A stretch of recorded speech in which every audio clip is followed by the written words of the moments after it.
Oh my god. You guys won't believe the hassle I just had. Everything in my room is set up for the stream. I activate OBS, and for some reason, hey, a few seconds ago, thank you so much for the follow. Jams 4. I guess I just gonna call you Dad. Welcome to Fluff, you sexy bitch, and welcome to the stream. Where was I? Yes, OBS decided to just have everything zoomed the fuck in and misplaced. So I hope when I just realized a lot of my buttons now are probably not correct because of how it's misplaced. Let me just see, see now that's zoomed out. So fit the screen, there we go. I just gotta do this real quick because I just now realized that this is definitely, yeah, all of this is wrong. Hey there, how you doing? The whole point of these ones is that my face is bigger. So let me just go back to this one. And can I please, for the love of Christ, zoom out? I mean in.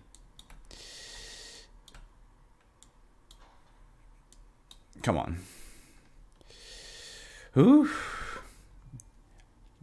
It's also pretty red in here, but you know what? I'll fix that another time. Let's focus on this for now.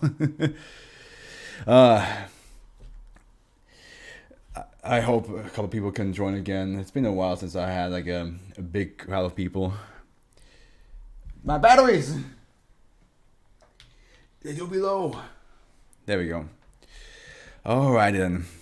Oh yeah, can somebody in the chat tell me if the music is too loud, too quiet, if I'm too loud, too quiet, anything like that? You know, while you guys tell me in the chat, I will fix this. This is gonna bother me otherwise. There's a simple button to make this usually work. How did I do it last time? There we go. So I want this to be a bit like that, and this one to be like extreme, like there we go. Always gotta make sure the Afro, actually, you know what, this one is gonna be really extreme if I can. Thank you. It's supposed to be like very zoomed into the face, though there's an actual difference. And now we can go back to the actual thing. I'm gonna ask a certain someone if they're here.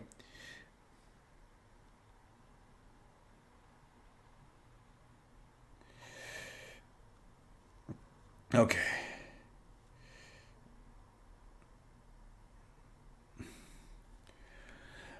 My name is Ink, y'all, and I'm out of Hyrule. 1986, old school. Oh, that was nice. Welcome. Okay. Since I assume you don't have a Twitch account, maybe actually no, you do. You just followed me with one.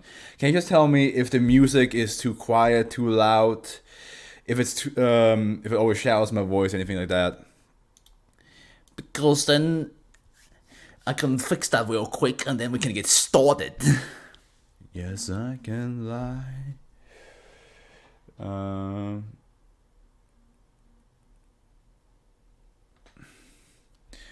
One of my friends can't watch.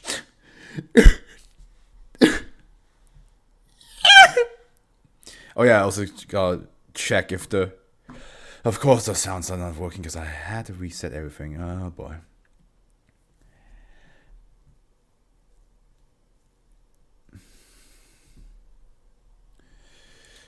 Philadelphia, but even more shitty. Voice meter. There we go. That should now work. My sound effects should work. Hello? Why? Oh. I should not be able to hear myself. Turn it off. There we go.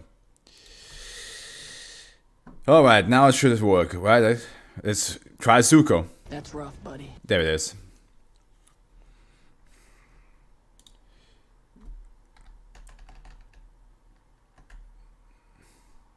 Okay. I haven't got an answer yet about if the music's too loud or not. I'm just gonna ask on Insta. I mean, for the VOD it doesn't matter. In the VOD the music's gonna be gone, but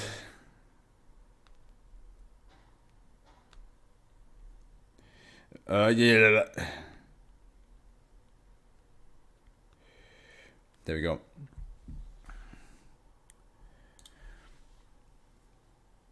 This is, man, it's been too long of me doing an SCP stream. It's been way too long. It's all perfect. It's all perfect. That is beautiful to hear. My voice not being over... Double checking everything. Alright. Then, you know what? Without further ado, we shall start reading the SCP. So here's the thing I always do. Is that whenever I read one of the titles, which in this case is freeze tag, I'm trying to guess what it could potentially be as an SCP. Like what could it mean?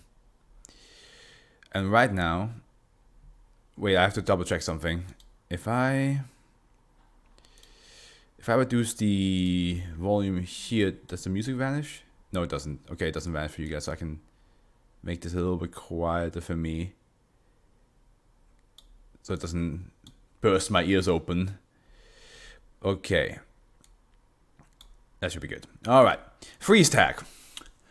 So, if I recall correctly, because I used to play this as a kid, freeze tag should be a game where, like, you get tagged and you just can't move until somebody else tags you again. But this is the world of SCP that we're talking about here. This is the world of SCPs. Nothing really goes normal. So if I have to add a bit of an anomalous effect to it, maybe the freeze tag, maybe it's not, I assume it's not going to be an actual game of freeze tag. I assume it's a creature that enables the rules of freeze tag on you by literally freezing you in spot. Like, it touches you, you just and that's it. You can't do anything. That's my assumption of what this one is. And we have a Euclid, okay. The highest, like, the most popular SCPs usually have, like, in a near, like, 1,000 or over 1,000 rating. So this is, like, it's not known, but it's doing better. I feel like the lesser, the ones that are not the best, well, considered not the best, I don't really care about that, to be honest, are below 100. One thing you have to know about me is that I always enjoy a lot of things, even if they're supposed to be critically not really well done. As long as, why is there hair in my mouth? Yeah.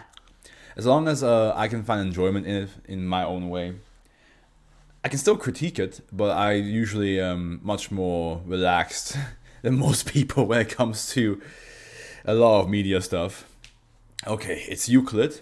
Remember, Euclid is when it's difficult to contain, but it's possible. It just takes a lot more out of it. Also, now that I think about it, I have to. I'm so worried that all of my technological stuff is like broken because of what happened just a moment ago. So, but here we go. Each instance of SCP-1120 is to be contained in a standard-sized containment cell in the B500 to B600 cell block of Containment Area 56. The bricks comprising the wall, ceiling, and floor of the cells are to be constructed from a mixture of 3 parts ground human bone to 2 parts industrial cement. 1 armed guard is to be posted to every group of 5 cells in the block. In the event that SCP-1120 becomes active and breaches containment, personnel are advised to implement procedure SCP-1120 Epsilon. Under no circumstances should a living human being be permitted to touch an instance of SCP-1120. Yeah, I assume the reason why you can't touch it is because of the whole freeze tag aspect of this SCP. That's only assumptions. I don't know anything about it just now. I should not have eaten that. I had a pizza with jalapenos and green chili. That's just making me thirsty now. But yeah, I assume it has to do with the fact that it freezes you in real time. Like, actually, you get solidly frozen. At the time of this writing, all 100 known instances of 100 of them. Known instances of SCP-1120 are in Foundation custody. That is, and it's only known, meaning there could be some out there in the wild. They don't know. However, in the likely event that a museum exhibition featuring one or more instances of SCP-1120 is discovered, all instances of SCP-1120 are to be immediately acquired and replaced with plaster replicas. A museum exhibition, so they're not living creatures. Looks like they might be paintings. If this is not... or statues. Who knows? I think statues would make more sense. If this is not possible, one or more members of MTF Delta 6 Vestal Virgins are tasked with integrating themselves into museum staff, maintaining surveillance, and preventing the creation of instances of -1 by whatever means necessary. All known instances of -1 are to be treated as instances of SCP-1120 and contained accordingly. That's probably why there's 100 of them. Because there must be like a bunch of people that touched the original first one. Or... because once you touch them, you become part of it.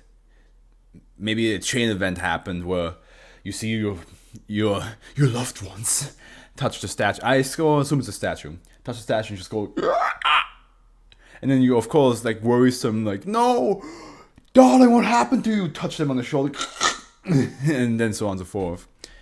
It just continues. It's just this domino effect of multiple people touching each other. Oh yeah, they touch each other all over the place, and then that stuff happens. SCP-1120. Here we go. The description is the collective name for a number of human skeletons skeletons, you say, encased in what appears to be pyroclastic igneous rock. Okay. Although exposed bone may be shattered and destroyed by conventional means, the epidermal rock layer encasing SCP-1120 has been shown to be incredibly resistant to damage. It is believed that this is a property of SCP-1120 rather than the rock itself, as rock samples appear to lose their anomalous properties once removed from SCP-1120. Laboratory tests on epidermal stone fragments removed from SCP-1120 have identified tethric matrix substructure consistent with that of non-anomalous ignimbrites, though whether or not this accurately reflects the internal pathology of SCP-1120 is unknown. So they get more petrified than frozen, which is not much better. That's not much better, to be honest. Instances of SCP-1120 vary in a manner consistent with human stature. Most ages and genders appear to be represented. Several instances of SCP-1120 are approximately the size of prepubescent human children. Instances of SCP-1120 are animate, though whether they are sapient has yet to be determined. Okay, so they do move around. I guess because they look like fossils inside rocks. You of course would put them in. You look at them like, this belongs in a museum. And next thing you know, you're like, ding, flat.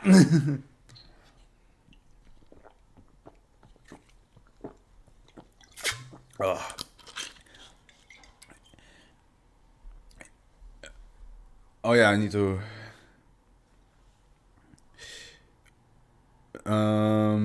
Do you prefer me calling you by your Twitch? Or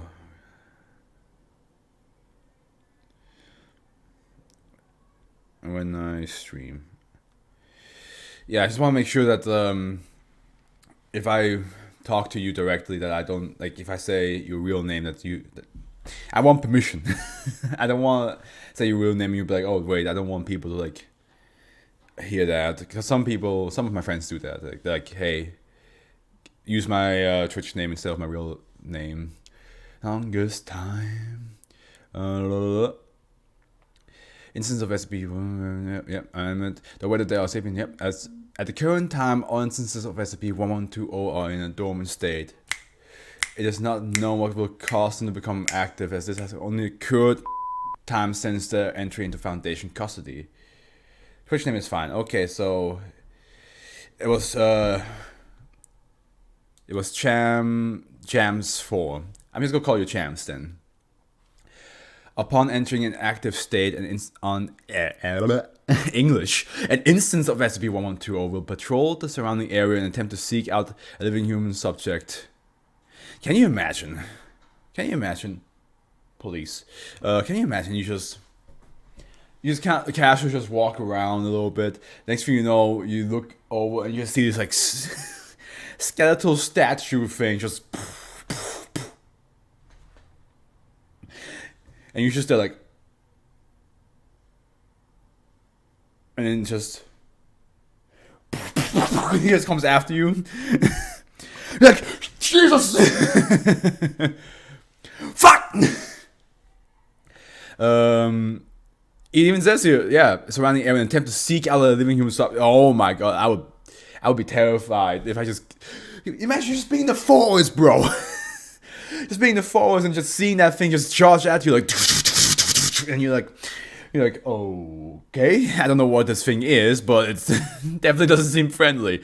If SCP-1120 locates a suitable human subject, SCP-1120 will immediately charge and attempt to grab the subject.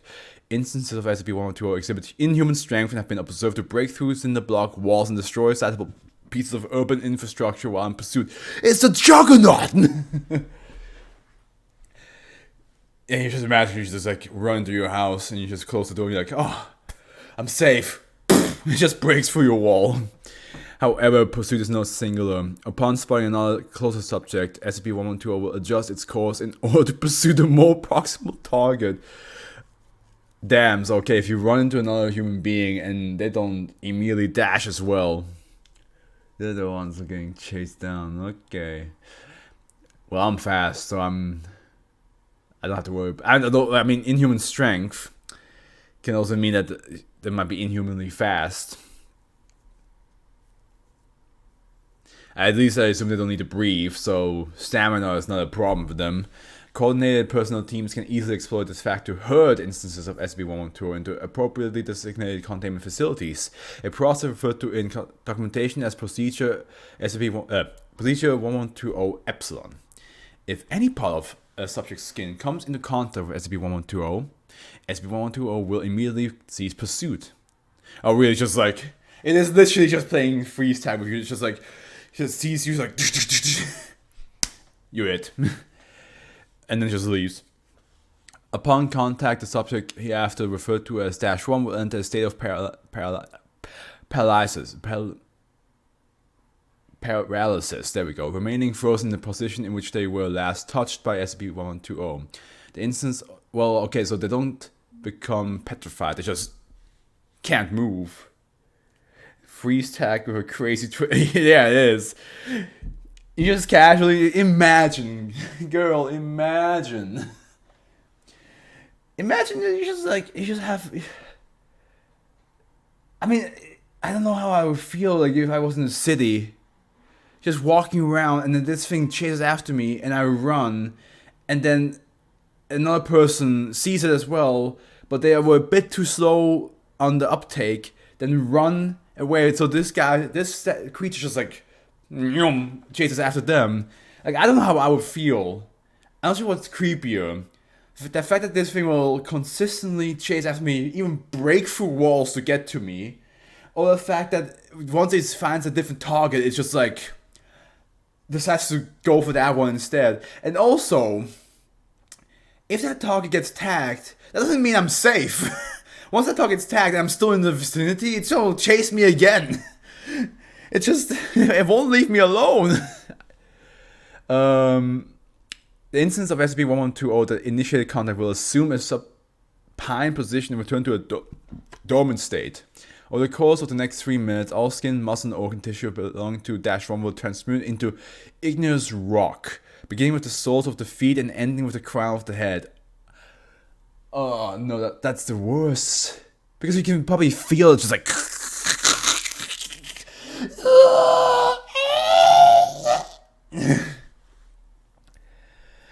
The process is assumed to be extremely painful. Okay, yeah, of course it is.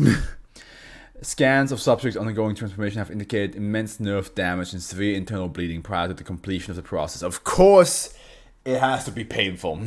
It couldn't just be like, it can't just be terrifying as a concept. It has to also hurt like a bitch. However, all bone matter, including marrow, remains unaffected by the transplantation. This feature extends to bone that has been removed from the body. SCP-1120 is unable to break or shatter human bones in any manner or capacity. The source of this limitation remains unknown. Discovery. Oh yeah, this is gonna be fun. 20 instances of SCP-1120 were discovered in the Museum of Natural History on October 12, 1970. Foundation listeners responded to a call on a local police blotter reporting stone men terrorizing museum goers. I wonder how many museum goers thought it was just like those, those like people that just paint themselves golden or silver and just stand still, and then once you come by, they just like move like sporadically and then hold still again. I wonder how many of the museum goers thought that was what it was, and then next thing you know, they fucking come after you, and they're like, wait a minute. This is not what I asked for. Foundation personnel disguised as police reinforcement arrived on the scene, and after several hours were ultimately able to control and subdue all instances of SCP-1120. Several city blocks were destroyed in the process, and casualties were recorded. Class B amnestics were distributed via chemitrail, and a cover story about an earthquake was disseminated to a local news media. 11 other instances were unearthed by an archaeological dig team in redacted on March 6, 1980. Though the specimens remained dormant throughout the excavation, the careless action of the dig teams resulted in the creation of more instances of SCP-1120. Reports quickly reached nearby civilians and in turn Foundation operatives. SCP-1120 was contained without incident. The remaining instances were discovered in Dither Expunged. It is highly likely that there are not only instances of SCP-1120 that remain concealed in this way. Operatives are advised to be watchful and to exercise great caution. Addendum A. The following piece of graffiti was discovered scrawled on the wall of the in Pompeii. It is believed that it was left by an agent of a primitive group functioning as a precursor to the current Foundation, though archaeological evidence for this remains scant. There are so many of them. We cannot outrun them. They must be contained before the storm plague spreads further. It has already made it to the Herculaneum. There's no time. To anyone who reads this, get out while you can. I go now to provoke the wrath of Vesuvius in the hope that a cloud of ash will bury them forever. May the gods watch over me. Oh, he wanted to make a volcano do the job. Just like, hey, get rid of these guys. And that's probably how they got on the ground.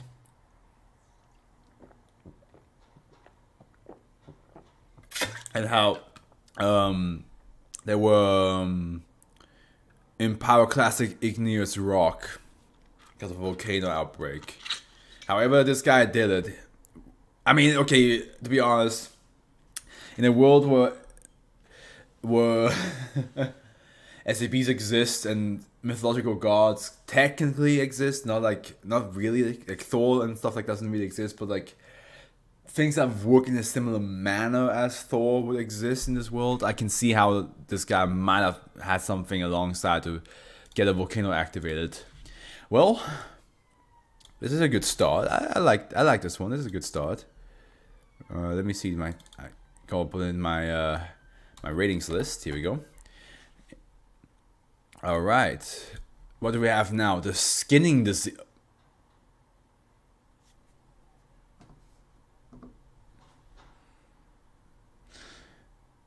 I will be honest, guys. That doesn't sound pleasant. It does not sound pleasant. The skinning disease? I can only assume some sort of virus that your skin gets peeled off. Either A, by itself, or B, you want to do it to yourself. There's no other way how I can interpret that. And that's scary. We went from like, I was like, hey, this childhood game with a bit of a, traumatic experience behind it, to like, probably full on gore. Maybe. We'll see how it is. It's Euclid. It's a bit high. I think it's like exactly 20 higher points. Okay, only 2 specimens have been collected of SCP-1121. Both had initial containment. I'm gonna burp. Excuse me. Ugh. These are kept in one of the Biological Research Site 13's refrigerated biohazard containment cells in a freezing medium composed of 12%. What kind of word is that? Dimethylsulfoxide, 20% heat inactivated calf serum and axenic medium at minus 70 degrees Celsius. Cultures of -1 are kept in a glycerol stock under identical temperatures in a separate refrigerated biohazard containment cell. So it is a virus, that's for sure. Disease is always a virus. It's a disease, some sort of bacteria or virus. Due to the rarity of SCP-1121 samples, tests are to use -1 cultures instead. Testing is to be authorized and conducted by at least one level 4 member of on-site research staff. And just because Champs, you're on Instagram texting with me, I'm going to quickly open my Insta on computer and go to the messages. So when you message, my phone will ring and I can just look over here and see it on the big screen. All personnel not designated a test subject are to wear level A hazmat suits with SCBA, which self-contained breathing apparatus. Okay. Because I assume, you can inhale that stuff before handling any cultures of -1. Sugar! Yes, please! Failure to do so will result in immediate quarantine and, upon completion of all stages, incineration of the remains. Should infections with -1 be reported outside of Foundation control, a quarantine is to be instated with a 10-kilometer radius of the established epicenter. 10-kilometer radius! That's crazy. Damn. So we're Jesus. That's a lot. That's a big radius. Now that's a big radius, gotta say. All victims not yet diseased are to be terminated, followed by controlled incineration of all bodies. Seemingly uninfected civilians and personnel within the quarantine zone will be detained and monitored. If they develop no symptoms after 24 hours, they are to be administered Class A amnestics and relocated. So yeah, he will have the first use of amnestics for you, Champs. So if they get attacked by this disease and there's no hint on it, forget about this. You will never hear. Any individuals that do develop symptoms within the time period are to be terminated and incinerated. Oh, damn. Immediately just, kill him. Don't let them live. A suitable cover story will be circulated to the media. Oh, how? Yeah, that's... What kind of cover story are you going to make up for, we had to kill this person and burn his body, immediately? There's just no time to waste.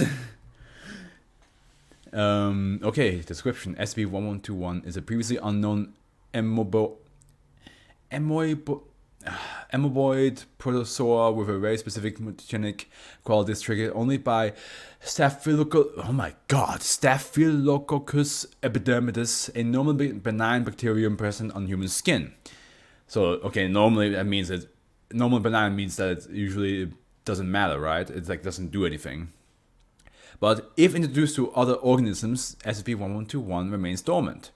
DNA extracted from samples of SCP-1121 shares genes with several insect species such as Afrofluff constrictus, Grylotolpa brachyptera, and Doroaculitum. So usually, some SCP logs will tell you what animal that means, but this one doesn't, so we have to look it up. So what do we have here? I assume that means constricting snake. Oh, never mind. The African bat bug. Okay. So are these all bugs? Which, by the way, champs, I'm sorry if you don't like bugs. This is gone. Ooh. Australian mole cricket. What the fuck are these? I never seen these. Man, that should be crazy.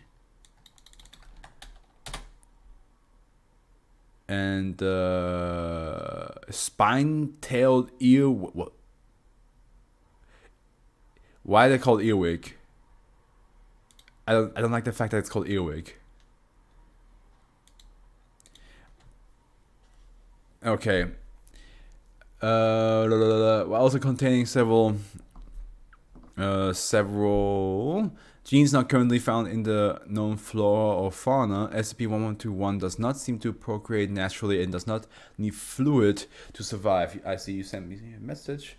Those creatures are terrifying. They're not even SCPs, they're real, the things that we have in our world.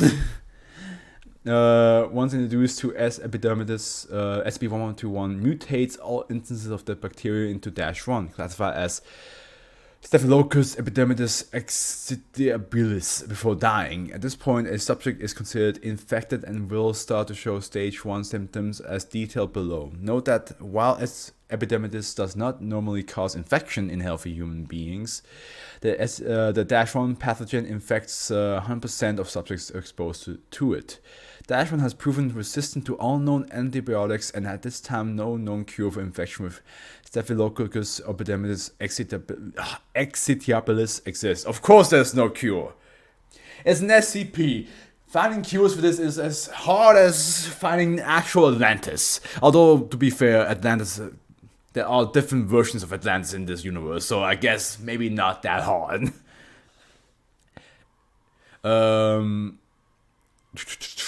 A subject infected with -1 goes through a set number of stages. Oh, fun. Let's go through the stages, shall we?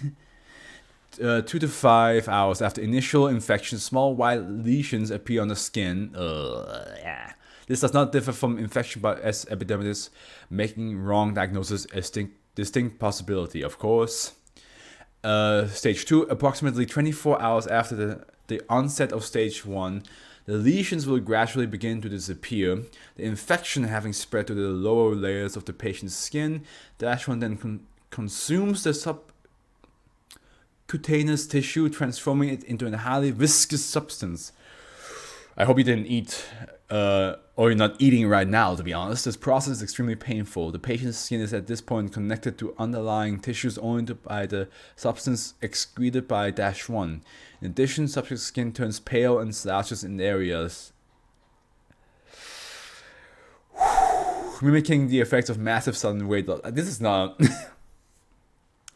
For you as a first-time SCP stream watcher, this is a rough one to start.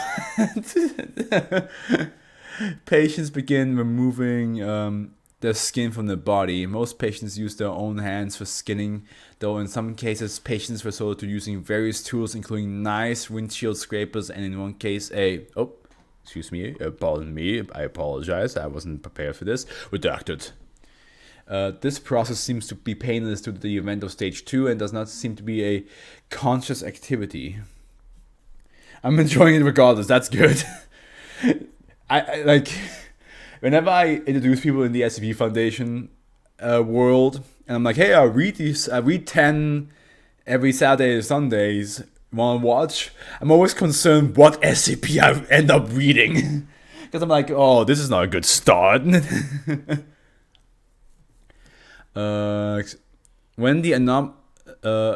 When the anomalous substance underneath the skin is exposed to air, it gradually expunged. Commonly found on insects, victims rapidly become disoriented and invariably hostile to anyone not infected by -1 as the process of skin removal progresses. Oh, they become like zombies. They want to like spread. They want to spread. They're like, I'm in so much pain, but you need to be in pain too.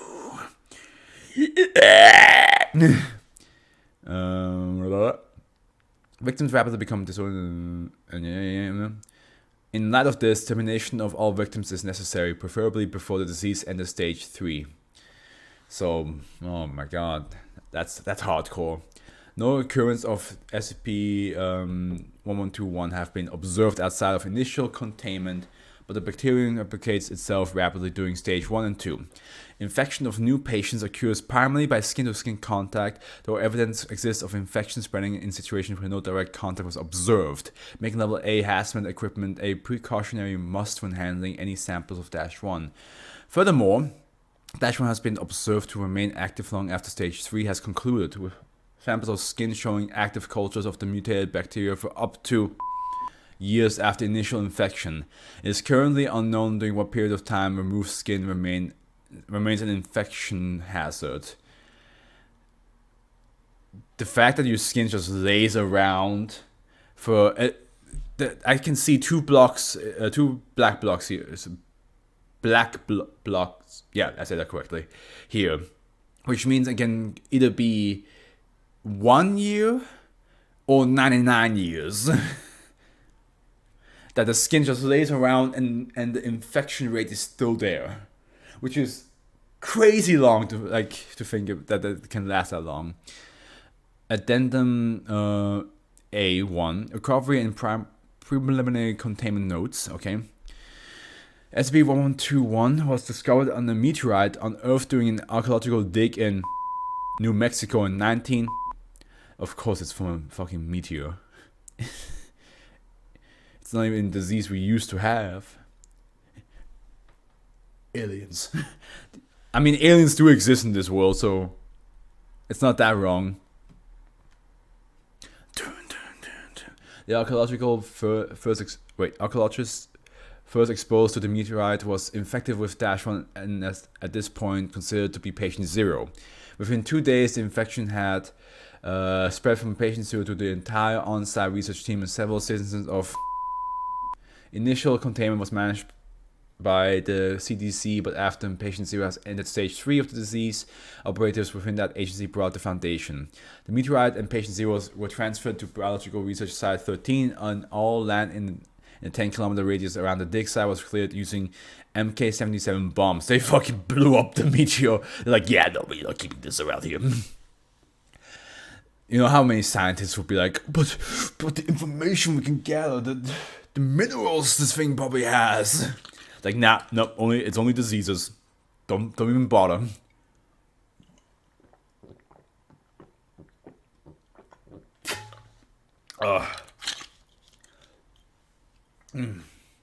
The only known colonies of SCP-1121 were discovered from the meteorite. Mass spectrometer analysis using rubidium strontium. Some of these doesn't sound real. Dating of samples determined to its age to be approximately. Is that 2 trillion? 2 trillion 500. No, that's not. That's 2 billion. Excuse me. 2,500,000,200,000 years. That's what it was. A2. Addendum A2. Excerpts from testing log T. Okay, dude's gonna get some voice acting done here. Maybe. I'm not sure. Name, personnel ID, Dr. and test subject D73354. So D73354 is one of the criminals I told you about. The ones that they were like, hey, listen, if you participate in this science project with us, we're gonna shorten your life sentence. How does that sound, bucko? And he's like, yeah, man, I don't want to be in prison. And then, you know, they deal with a disease that makes you want to peel your skin off. But and also at the same time, most of them get killed after the usage is over. So the usefulness. So this is the date, eh? 2nd, 2034, D73345 was placed in an artificial coma and -1 was introduced to his skin. That I cannot know. Can you imagine, like, it's like D73345, can you come with us real quick? We're going to do a couple of experiments. He's like, okay, yeah, as long as, you know, as long as it's not some like weird monstrosity or some weird like time like reality bending thing, I'm good with it. Yeah, no problem. Just lay down and relax. Is that all I gotta do? Yeah, we just just lay down, relax, listen to some music. Okay, sure. I'll listen to some music, sure.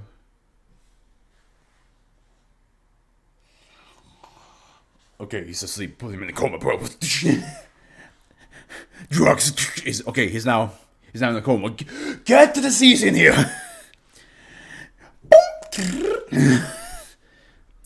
And then he wakes up. He's like, whoa, I feel kind of weird. Like, as in, like, I feel like. Oh man. Sorry, I went off tangent. Same date, I assume. No, it is the same date. Maybe it might be a different month. Although maybe that's the day and that's the month. I don't know.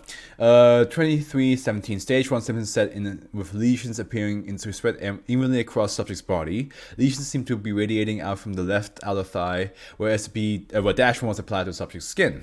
Now we have number 3. 319. 2020-48, subject still in coma, lesions have started to disappear and subject's skin has been observed to be undulating slightly. 419. 317, undulating seems to have stopped. Skin seems pale, but subject's vital signs are still good. Subject's brought out of artificial coma.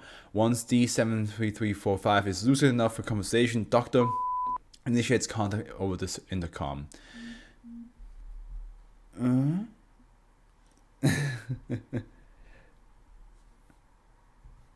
Oh wait, what? Man, my Instagram on my phone seems to be acting up. It just sent me those creatures are terrifying text again. Like the notification that you sent me that text. That was like half an hour ago. But okay, here we go. D73345. How are you feeling? Fine, I guess. I look pale. Anything you'd like to share with us? Not really. Look, Doc, how much longer am I gonna be here? Just a little while longer, D73345. We need to observe your behavior. My behavior? What the hell's wrong with my behavior? Nothing's wrong with your behavior. You're goddamn right, nothing's wrong with my behavior. No need for hostility. D73345, we're just here to learn from you. Research assistant. Oh, we have research assistant. Doctor, I'm not sure I can stand this. You can stand what, asshole? Research assistant. Leaves the control room. My assistant had to excuse himself. It seems he's disturbed by your activities since you woke up. What the fuck is wrong with your dicks? With your dicks? I just been sitting here. Tearing long strips of your skin of your left leg. Yes, I know. So he's not even aware. Yeah, as they said, they're not even aware anymore that they're doing it. They're just like, what do you mean my behavior is weird? D73345 was observed without comment for approximately 1 hour and 32 minutes until he removed all skin from his body and had become highly erratic and volatile. Subject terminated to incinerate as per protocol. That's messed up, bro. That's messed up. Test designation T5. Doctor. Oh my god. Test subject D. Oh, that's a lot of D class. D14523, D4237, D72389, D92392, D24329. Jesus. 24239, D22984, D49324, D3722, D2293, D14818, D88324, and D54491. That's a lot of D class. Okay, 21st, 19, 15, 13 subjects were placed in an artificial coma and D-1 was introduced to the skin. That just gotta wait a while. 1648, stage 1 symptoms set on D49234. Oh, which one is that? Other subjects follow. I'm gonna come off now. I need to let my phone charge. Ah, okay. Gotcha. I'll come back later if you're still on. I'm probably gonna still be on. I mean, we're only at the second 1 out of 10, so I'll probably will be on. Maybe I don't know. Like on. I usually aim for 2 hours. So if it's beyond 2 hours, who knows if I'm still on? But usually there's some longer ones or shorter ones. Who knows? 22nd, 1846. First subject entered stage 2. Other subjects fall more rapidly than during stage 1. 23rd, 19. Oops.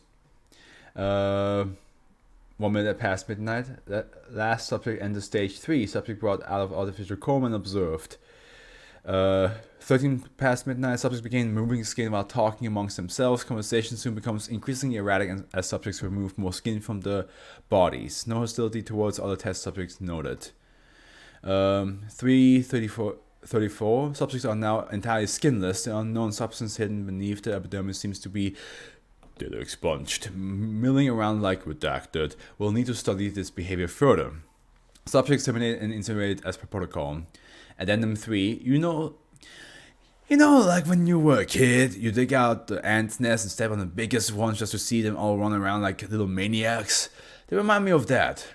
The way they just stumbled around flailing. Research assistant. Addendum 4. After T5 has been theorized that SCP-1121 could be part of a terraforming experiment. If that is the case, one is left to wonder just what it was supposed to turn us into, if it's even us that we're after. Doctor. Okay, wait. Oh, isn't this the Sasquatch, the Bigfoot family? Wait, hold on.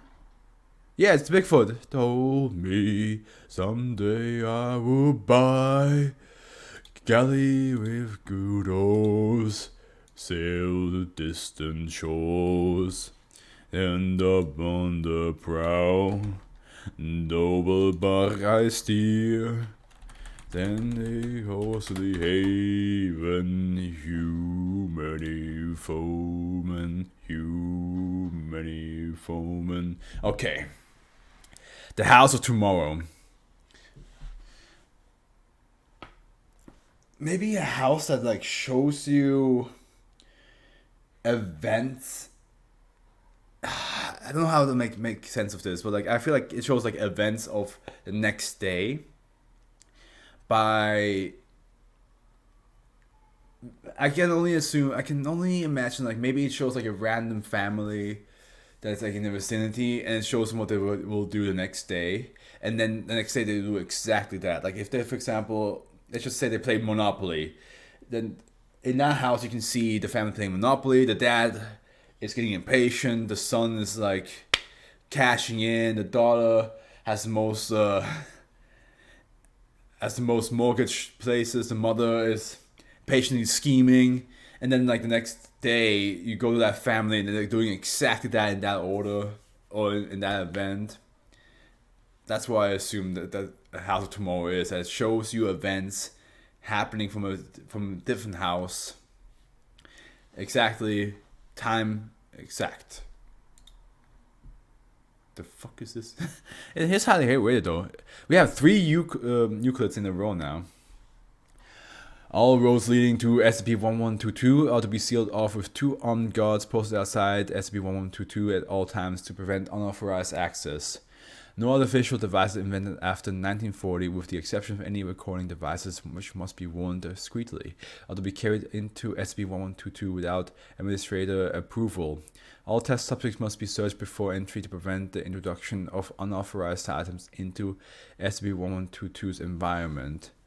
Exterior view of SCP-1122. Let me see that from up close. Is that... This almost looks like some big but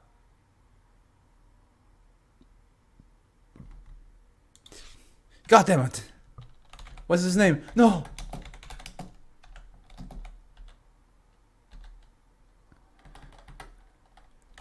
Why is it not coming to my mind? Baymax, God. It looks like Baymax just sitting like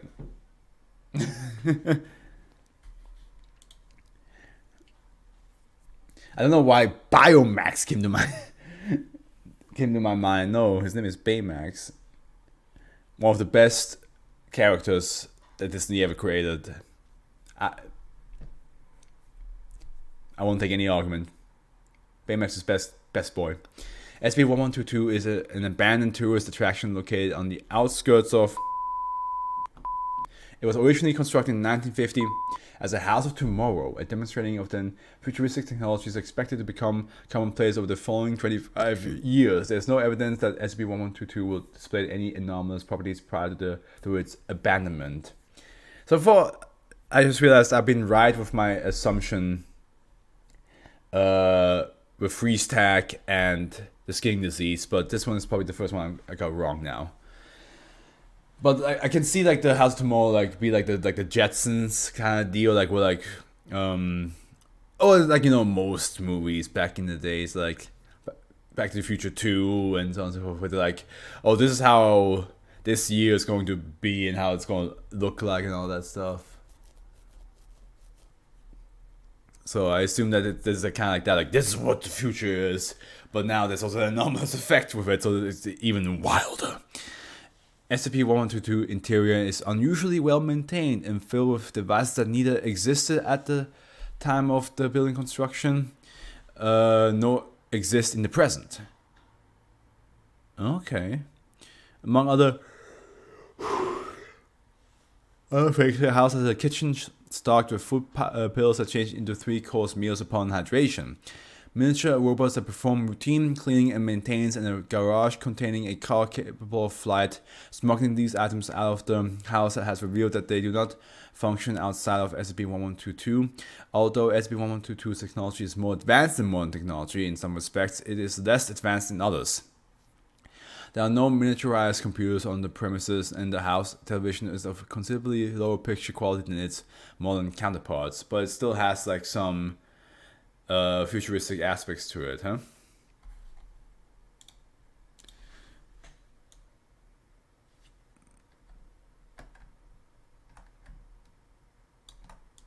There we go, much better. A little like little OCD thing. I don't have OCD, but I can imagine like some people who do have OCD will appreciate that it looks a bit nicer. The house is also. Why is my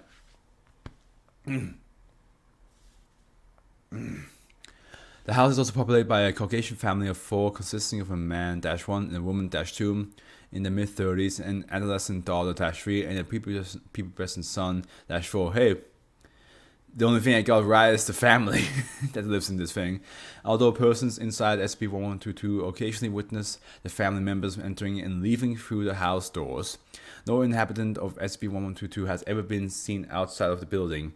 All 4 residents of SCP-1122 are docile and at the time of their original discovery perpetually cheerful and are usually willing to answer any questions posed to them. But why is it Euclid though? So far it's a building with some futuristic technology and a family inside of it. It doesn't seem very it seems more safe so far with these 3 paragraphs, but I assume for the paragraph number 4 we'll switch things up a little bit. When asked for today's date, all 4 residents will claim that it is exactly 10 years after the current date. So if you ask like in 2022, they'll go be say it's 2032. Okay. Like whatever day, like in this case, the 29th of October 2032. Okay. Although persons the Foundation originally believed SCP-1122 is to be predictive, though this has since been proven false. The knowledge of history prior to the year 1950 is relatively accurate. When questioned about history subsequent to 1950, they refer to fictitious persons and events such as the creation of a lunar colony while failing to recognize real events. So they basically think that they are living in a whole like different time. They believe it so, but it's not the case, because clearly there's no lunar colony happening, but they think it is. SCP-1122's most unusual property was demonstrated on 1990 when doctors' mobile phone rang while conducting an interview with the family. During his next visit, he noticed Dash 2 talking on a mobile phone of identical design to his own, which the family has used ever since. Upon integration, Dash 1 denied that the phone was a new addition, claiming that he had always owned it. Dash 3 and Dash 4 then complained to the doctor that the mother was too occupied with talking on the phone to pay attention to them, the first time any residents of SCP-1122 displayed unhappiness.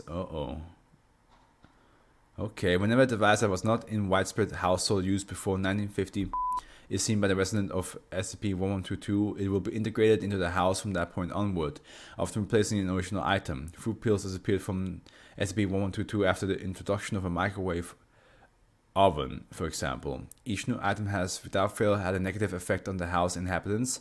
Dash 1 has frequently been seen drinking, lamenting how things should be better, while Dash 3 and 4 have become more introverted and are rarely seen outside their rooms. You're corrupting them with your technology. They lived happily. They were happy before, and we're corrupting them.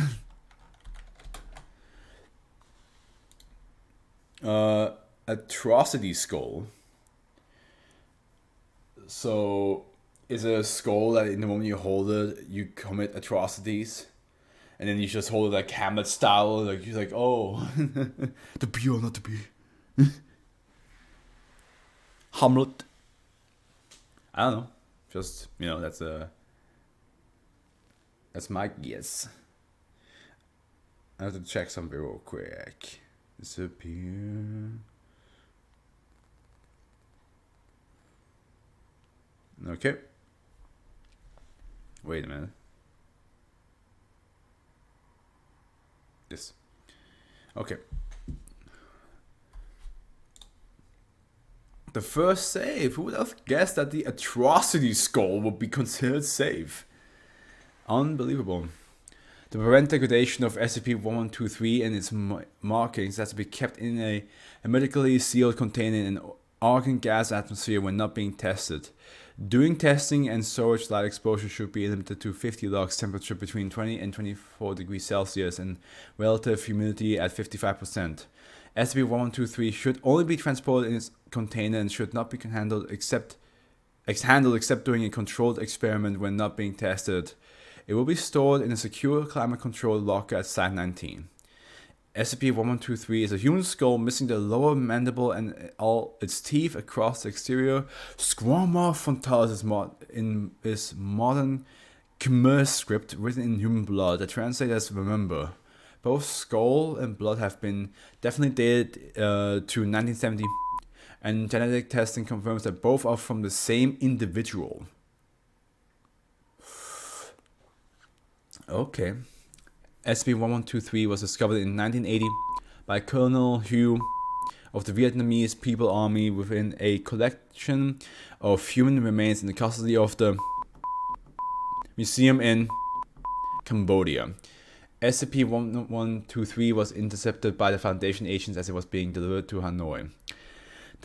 The Khmer script is badly faded and invisible to most subjects beyond 5 meters distance. However, when the subject approaches SCP-1123, they will report the script becoming progressively more... Jesus, who's driving by this fast? I guess you guys can hear it, huh? More visible until at less than 1 meter they will report it appearing as if freshly drawn.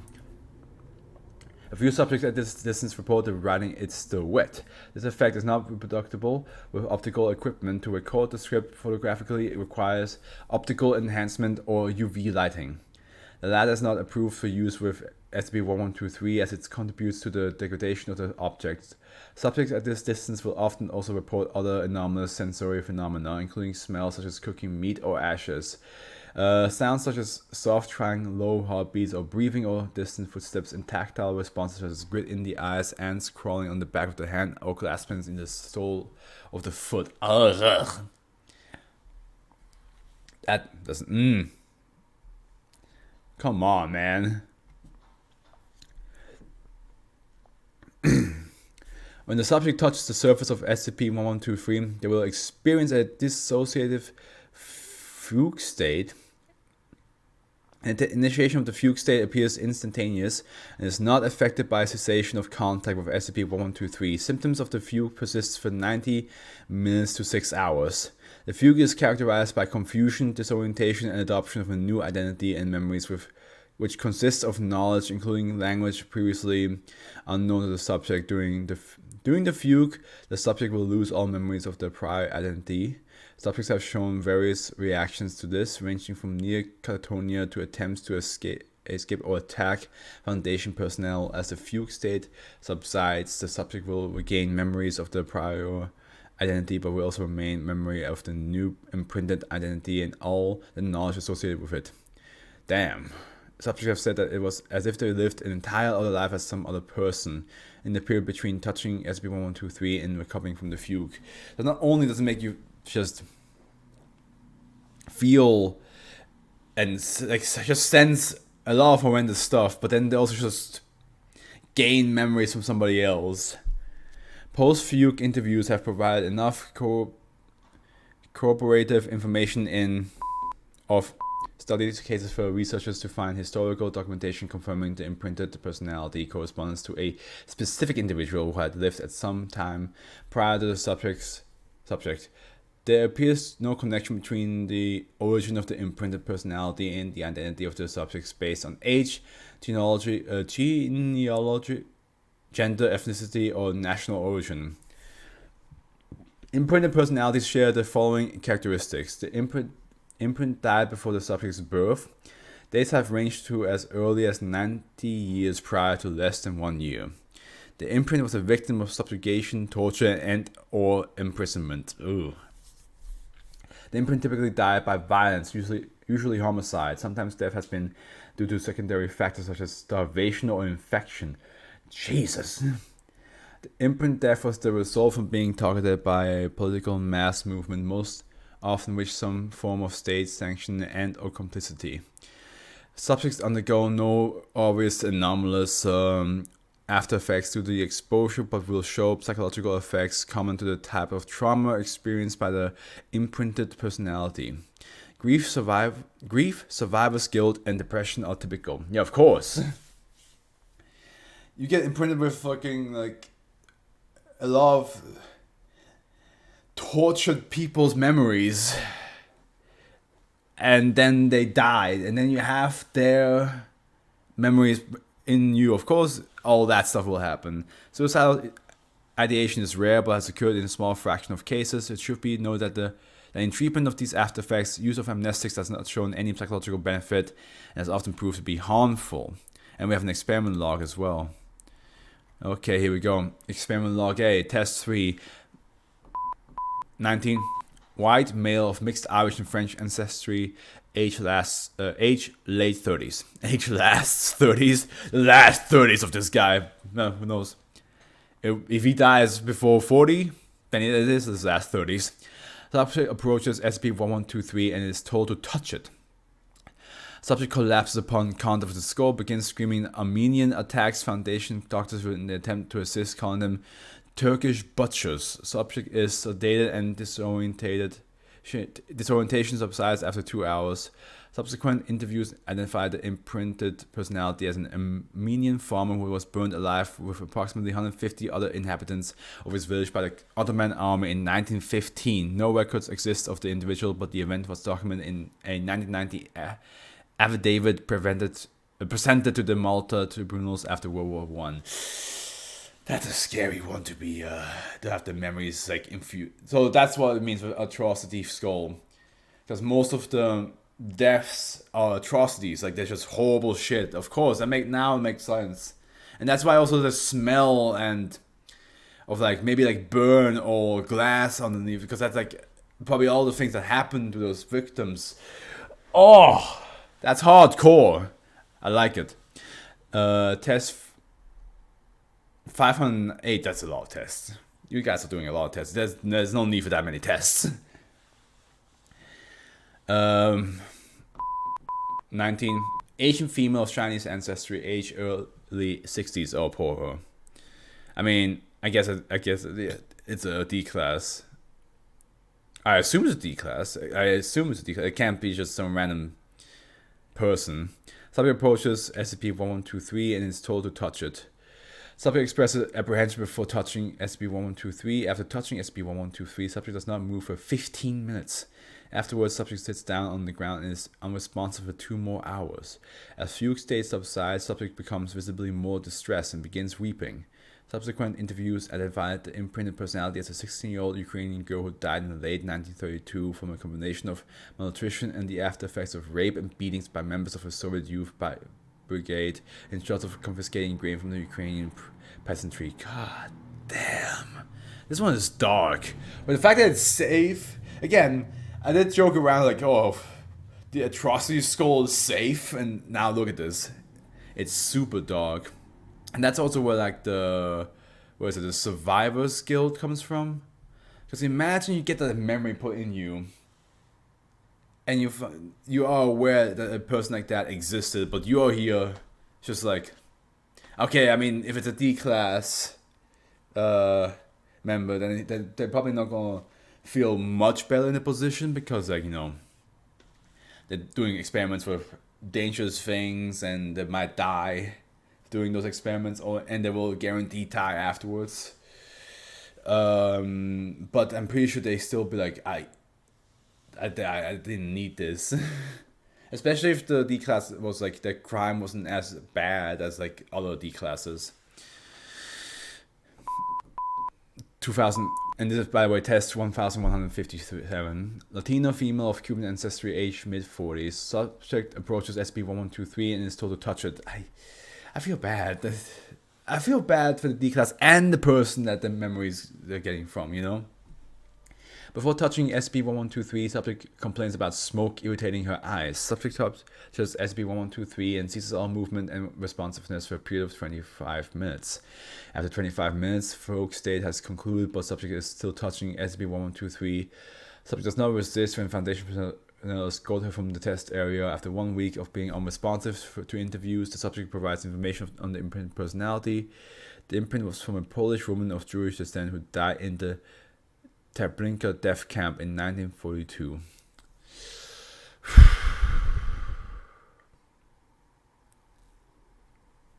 That's also just fucked up. You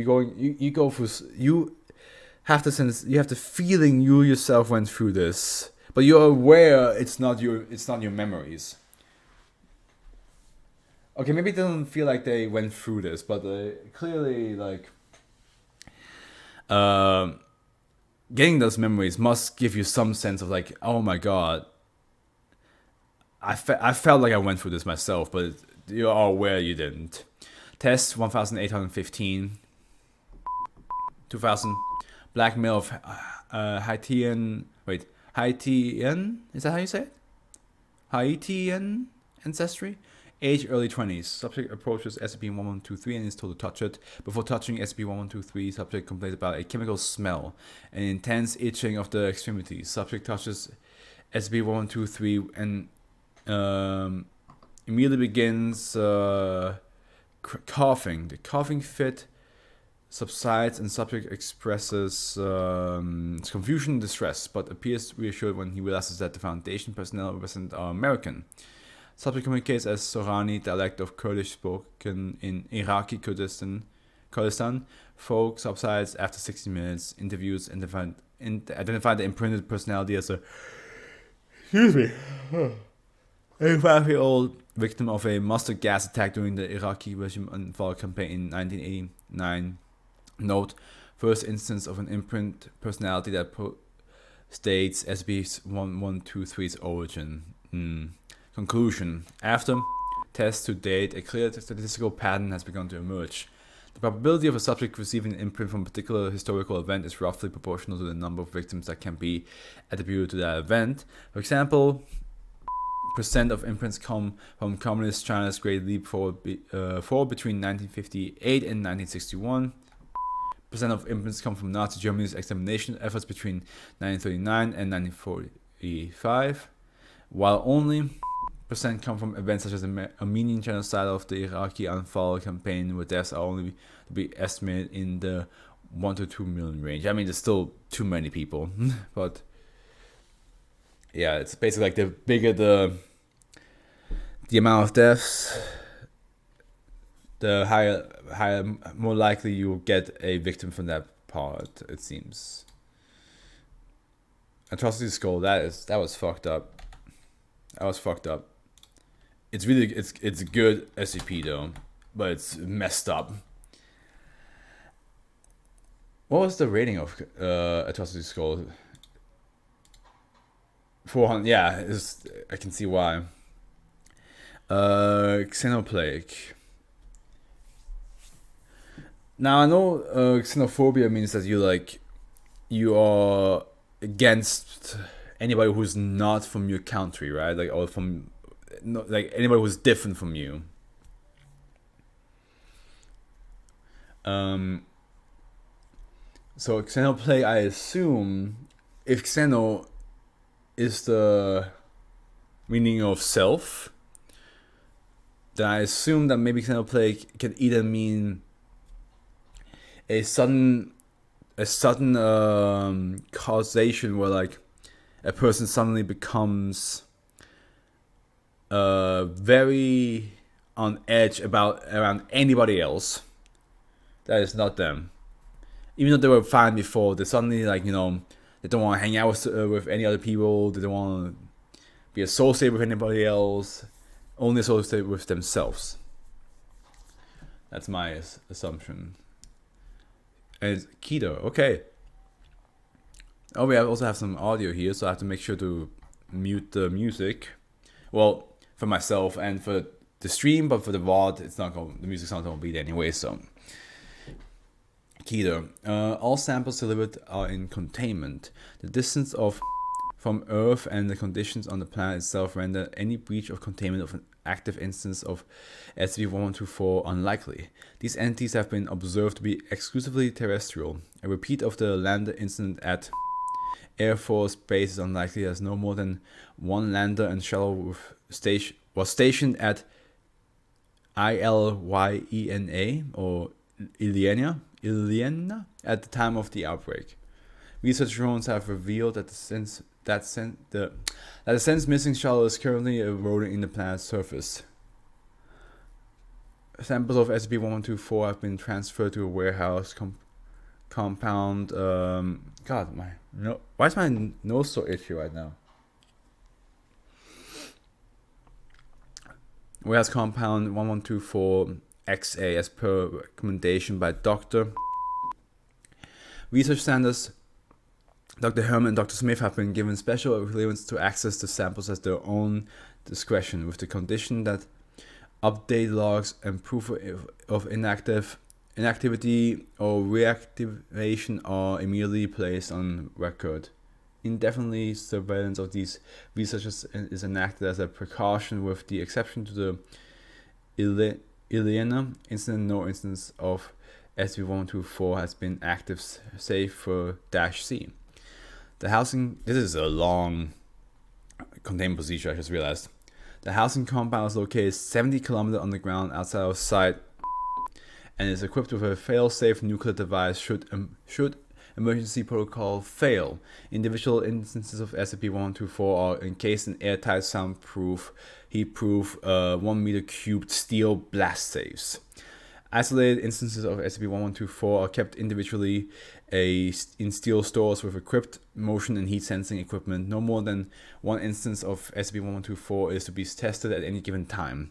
Testing is to be done with approval from each of the 3 aforementioned personnel, Site Director, and O5 Directorate approval. It is recommended drones instead be sent to Ilyena for research. Should defensive systems within the testing chambers fail, the chamber is to be immediately sealed, filled with trifolic acid, and incinerated. Any researchers present inside of the testing chamber are to remain there during the termination protocol. Efforts are being taken to destroy -C before it matures, although with current results this seems unlikely.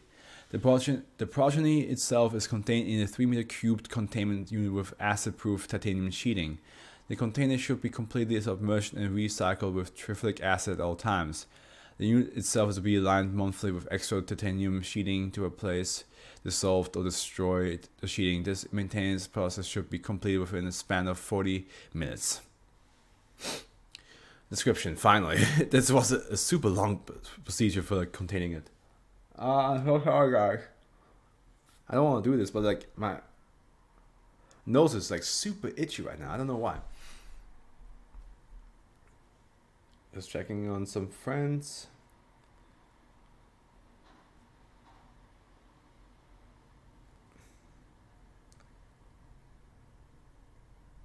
There we go.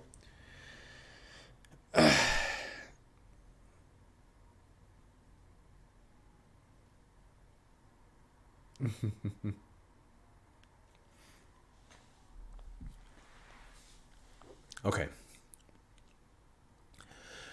SCP-1124 are metallic objects found near research base Iliana. On the first instances of SCP-1124 were recovered from canisters underneath the expunged mountain range.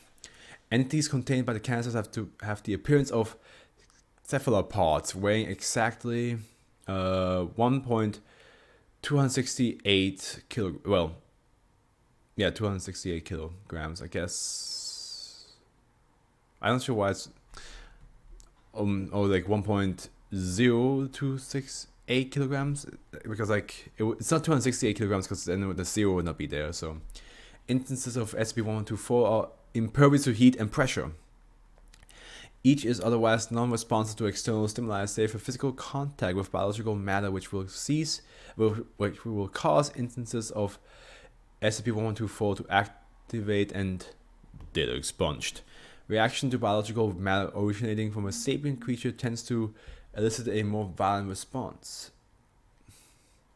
Though observations are performed daily through a viewing window in Tank-C by monitoring cameras, a definite shape cannot be substantiated. The most recent appearance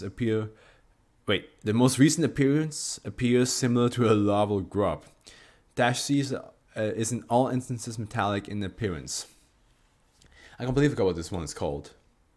It's called the Xenoplague. That's what it was. Man. The entity frequently gnaws and consumes the casing in its containment unit. Although the amount of damage taken is acceptable due to the density and thinness of the film used to line the chamber, further research into containment is deemed necessary, as the creature has been shown to grow in minor increments when more material is consumed. A tear located in researchers' body suit during transfer allowed data expunge, activating a one instance of SCP-1124. Security cameras show the entity quickly gnawing itself out from the inside of its alloy casing and then launching itself into the mouth of one researcher. This method of mobility is believed to be the spring-like motion using its appendages, but this is still unconfirmed. The fact that this cephalopod creature just like boom, just you're just chilling, you're just like talking to somebody like, hey, yeah, man, like. So I was watching My Hero Academia recently, and like the new season Mirko is finally having some action, and goddamn, I want to be squeezed by her and then by the time you say that, this thing just jumps into your mouth, and you're like, what just happened?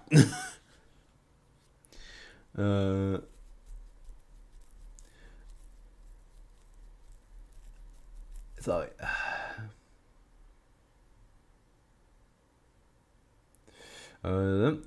This method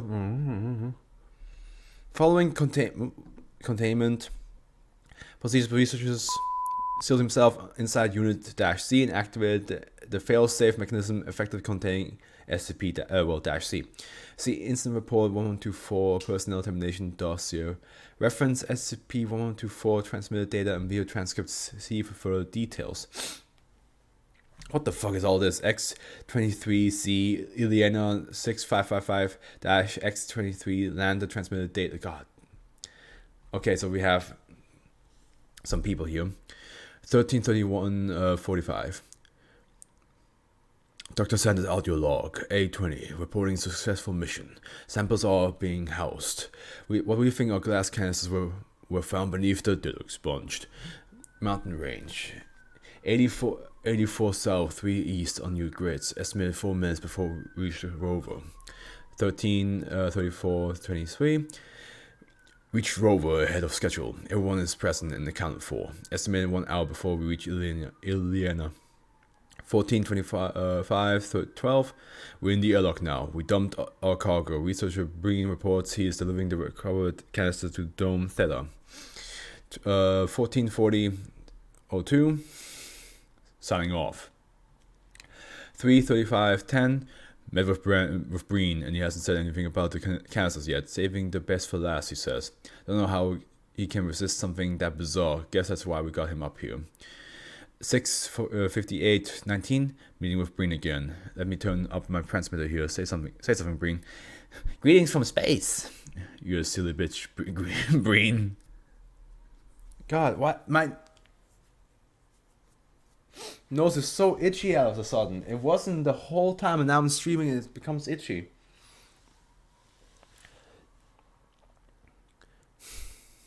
You know what? Be right back, guys. Be right back. I'm going to see if I can clear this out.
Alright, I'm back. Got myself some more water. Looks like some people are already partying for Halloween, even though it's not Halloween yet. Okay. Leave without you, baby. Okay, where were we? Yeah. 7:5:19. He's got a few of those things that were inside the canister laid out on the table. Breen says that the canister itself wasn't glassed, though. Not sure what that material was. The canisters are X-shaped, no markings smooth. They have lids on the ends that detach and reattach, give a gentle pull. There are no laces, no screw tops or anything like that. They just come off and on. 7:10:22 says the things inside the eggs look like little silver squids. The limbs are segmented, can't make out. Sorry about that. And in the eyes or mouth, Breen shook one all around, but the limbs didn't wiggle like we expected them to. They're stiff. 7:12:1. Breen can't begin dissection. The outer shell are too hard. Think they might just be figurines or something like that. Just figurines. What do you mean? 7:26:45. Breen has blasted these things with heat, froze them, even put them in the crusher, and they don't seem to react at all. They just sneeze of anything we throw at them. 7:27:30. He joked that we should sneeze on them. Breen gave me the honors. 7:28:23. Couldn't sneeze, so I just spat on one. They don't seem to be effective. Think they might just be figurines. 7:27:28:56. Oh, that's mother mercy. One of those appendages is actually moving. Oh boy, that scared the shit. 1:00, I guess. Indecipherable noises. Guess one of those things jumped into its mouth. Reference addendum audio for. Oh god, we can actually hear how it sounded like. Okay, I'm gonna turn the music off. Everybody was watching this right now live, and here we go.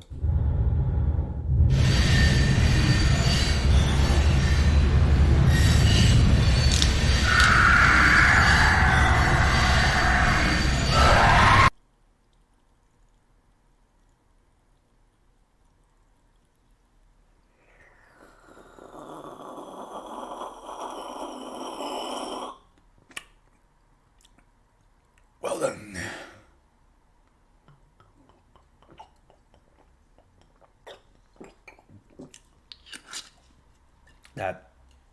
That's how intense. It sounded like a lot was happening at the same time. That's not it.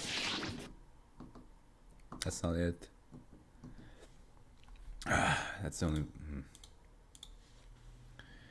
only thing I hate about the Windows play button is that it just plays all the YouTube stuff. While with Mac, when I press play button, it's usually connected to the music. So yeah. So addendum A, and back to having my effects on. Ileana Lander returned to Air Force Base in NV on the 2000 without a shuttle. 6555 X-23 was obtained by the organization after being alert of the circumstances of its arrival by General 6555-X-23 arrived with no passengers and lowered past carrying capacity with instances of SCP-1124 in the original canisters. Attempts to contact Theta or the station have since been unsuccessful. An unmanned drone has since been deployed to investigate. Addendum B, research drone X-23E was able to gain access to the research bay at Ileana. Unidentified variations of SCP-1124 were discovered before comm loss with the drone. Reference SCP-1124 video transcript Z. There's a lot of things happening. Yeah, there's a lot of things happening here. Classification number, okay, -1. Description, small, each exactly, yeah, that's the same weight, 1.0268 kilograms, and generally inactive. Metallic in appearance, has a distinct cone-shaped mantle, and is perfectly bilaterally symmetrical. Speculated to activate when exposed to biological matter. Heat signature, no heat signature. Okay. -2. Anatomically similar to common spiders. Differs in appearance from spiders in that the body segments are fused into 4 tagmata and joined by 4 cylindrical pedicels. Has 1 anterior antenna. Ignores research drone X-23E. No heat signature. -5.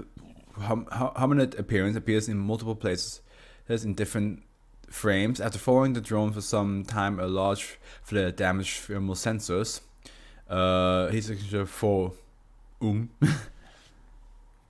doesn't really tell me. I don't know anything what that means, so I'm not smart enough for that. Dash 88, we can conclude the material composing the progeny of 1124 is invincible. In other frames, the material is shown to have regenerated. NA. Dash 89.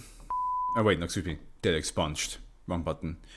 8 Dash 7. Entity ignored. Research drone allowing for close inspection. Has a tail equal to the length of its body. 2 sets of serrated teeth, each approximately 10 centimeters in length. Observed destroying walls in theta and consuming them.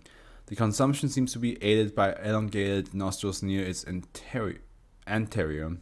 5.45 Dash 6. Data expunged. Data invalidated. Dash 24 fluctuated in appearance wildly, although this may due damaged thermal sensors. Subject first appears reptilian in appearance. 2 Dash 23 caused considerable damage to X-23E sampling actuators completely dissolved. Data invalidated. And Dash, after some observation, the subject's appearance altered to that of my arm being itchy, so I can't press the button. Data expunged. And just as if to suggest the drone to so, researchers remotely operating the drone attempt to communicate with the entity. As a result of this verbal stimulus, the entity charges toward the drone, and finally communication with X-23E thesis. No further data could be contained. Data invalidated. Compliers note, and then D. There's a lot happening. Instances of SCP-1124 progeny that expresses low heat signature vary slightly in appearance, but share some characteristics, including metallic angular features and segmented limbs. Vary and vary, right? Vary slightly. Variation. Entities with high heat signatures appear less angular and are not segmented. Some bodily features are similar to animals that were previously housed on site, although those influences seem to be primarily reptilian. Temperatures on range from -208 to -223 Celsius, and surface gravity is roughly 44.88 meters per second squared. Or the power of? Is that the power of? Or is that squared? I forgot. It's been a while. Life support systems at Ileana are not functional. Gravity stabilization generators inside Ileana are also non-functioning. The atmosphere would corrode most earth metals. These entities do not require air and are composed of currently unclassified organic material and metals. Okay. Testing is required on Earth-housed samples to confirm whether environmental factors affect the abilities. SCP-1124 has testing on active samples at Ileana is limited to the aforementioned conditions at Ileana and the limitations of the research drones. Video recording 1124C area. Researcher enters area 1124C carrying container with one instance of SCP-1124. Loses balance. A tear is shown on closer inspection near the researcher's leg. A negligible amount of blood is spilled on the casing. The casing begins to move around and slide along the floor. Places 2 hands on the casing, effectively stopping it from moving. A small hole appears on the casing surface. Researchers places one hand over the hole and quickly recoils in pain. A figure matching typical appearance of -1 emerges from the hole, slightly pausing for roughly 3 seconds. Remains still and continues looking at SCP-1124. SCP-1124 retreats into the hole. Produces emergency film from a storage closet near Unit 1124C and leans over the box to begin applying it to the casing.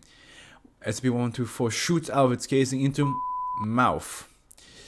Appears to panic, run into its cell 1124-C and begins punching a button linking to the failsafe. Those to Unit 1124-C lock and the chamber begins filling with terrific acid and mist. Head appears to inflate slightly. collapses. Skull appears through cracks in the skin of the head. Blood begins to drain from cranial orifices. At this point, filming is obscured by acid all about completely filling the tank. The sound of a metallic screeching can be heard, followed by a dull thud and a sound similar to a balloon popping. Damn. So is that screaming we heard here the sound of the bug screaming? And the metallic sound being the acid, like, being activated. Maybe. Who knows?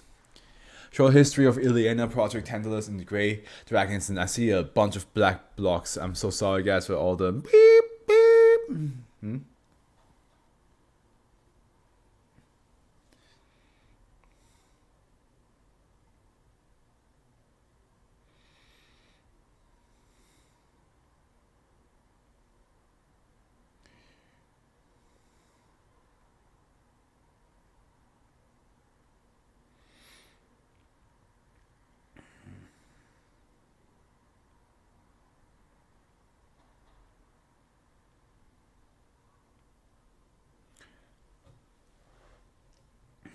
What's it called?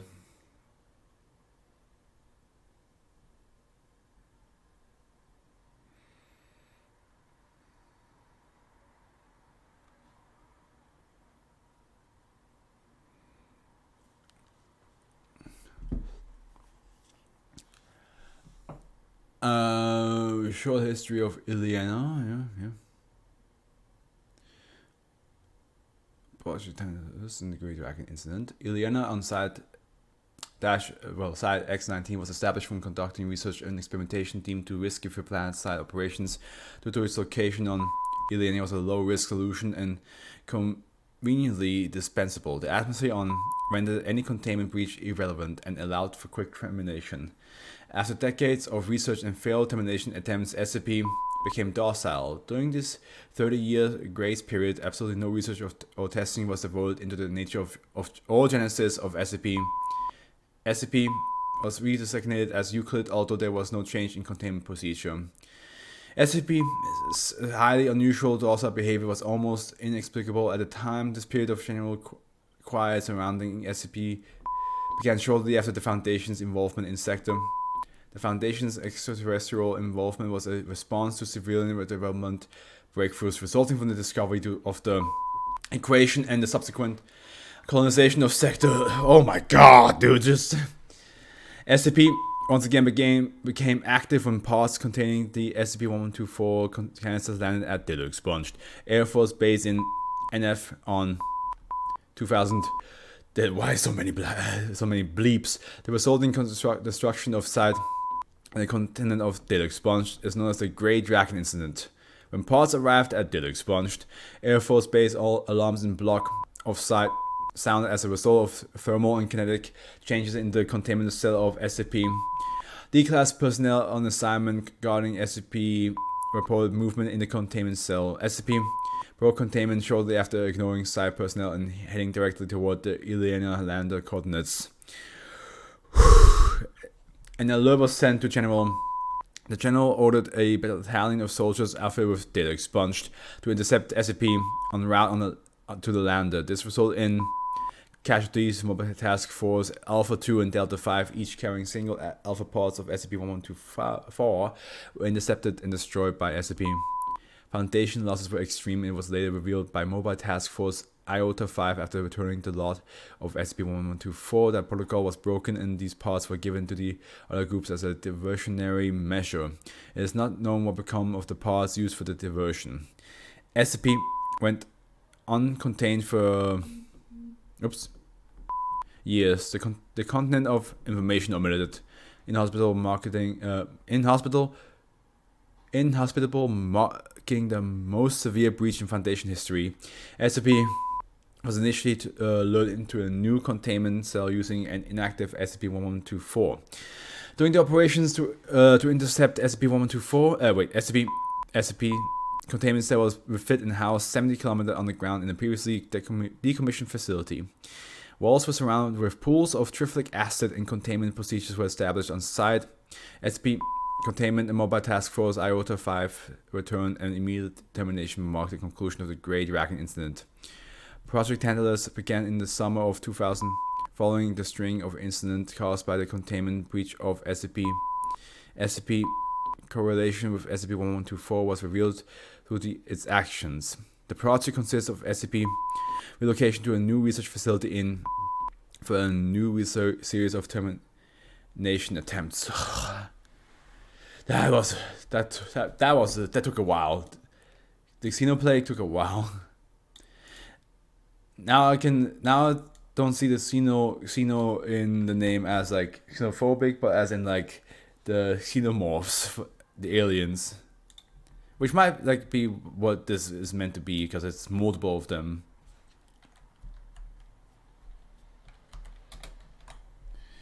Whew.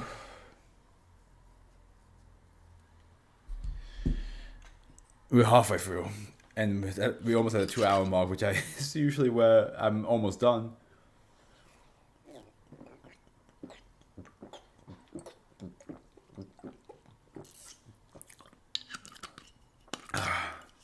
But to be fair, the Xenoplague was a bit of a read. Answer dice. So you know how like you have the dice that will say like yes, no, maybe, never, and you roll it, and then you're like, should I go to the party? Pff, maybe, and you're like, okay. What if it's that, but it's guaranteed to happen? Like you'd be like, if you ask a question that's in like, will it rain tomorrow? No rain. No rain on the earth. Rain, just no rain. Or if you say something like, does this person hate me? Yes, and the person, even if that person didn't hate you before, they will. That's what I imagine. It just alters reality depending on the question you have. Euclid again. Okay, with the 4th Euclid, because we had a safe and a key to.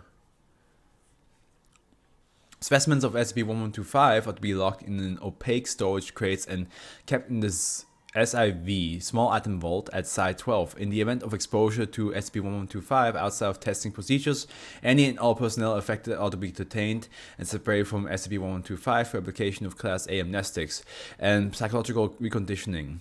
D-Class personnel used in testing procedures are to be given initial questions specified in Document 1125 slash DREG slash XCOM V1.21.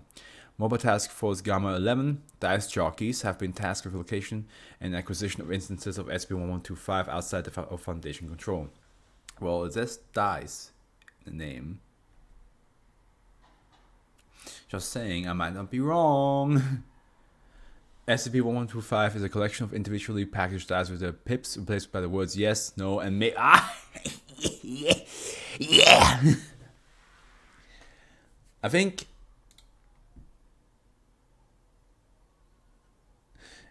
I'm 50-50 right now because I freeze tag the skin disease and answer dice I guessed correctly. House of Tomorrow, Atrocity Skull, and Xenoplague I guessed wrong. Well, at least, you know, I guessed what they could be. I didn't, but not always like what they could do. Sometimes I'd be like, oh, look, it causes you to like actually freeze for in real life, or it makes your skin come off, and so on and so forth. But like, I didn't like guess that it was like I couldn't guess that it was like a skeleton in a rock skeleton basically. I couldn't guess that. But I did guess that they would somehow make you like actually freeze in real life. Like just freeze tag makes you frozen for real. All specimens were machined from pine wood and had the surface treated with unremarkable yellow dye and a chemical sealant to prevent wear. The answers available on the dice are rendered in an MS Comic Sans font using a dye containing with traces of charcoal, a dye stabilizing agent, and redacted. The words "the factory," of course, are found on the cardboard backing attached to each clear plastic packaging. Underneath the company logo, an advertising slogan that reads, "They'll make up your mind," is printed in bold red lettering with a white outline. So, okay. maybe it's not less about like that it changes reality, but it changes you. But yeah, it's I guess it depends on the type of question you ask. If you say something like, should I eat should I go out today, and it says yes, then you will definitely go out. But like if you ask a question like, is it going to like, will it rain tomorrow, then like, I'm not sure if that's like, if that maybe it will make you think. Like if it says yes, even though it's clear day, you think it rains. Maybe something like that. It's been in bold red lettering with a white outline.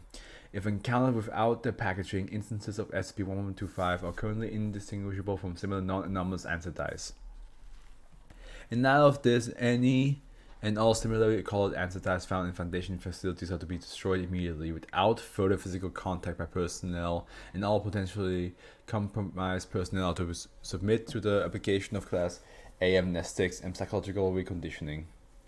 SCP-1125 effects becomes apparent when a specimen makes contact with the epidermis of a human being. An immediate compulsion to make use of it comes over the subject, who will phrase a query concerning a binary decision and role.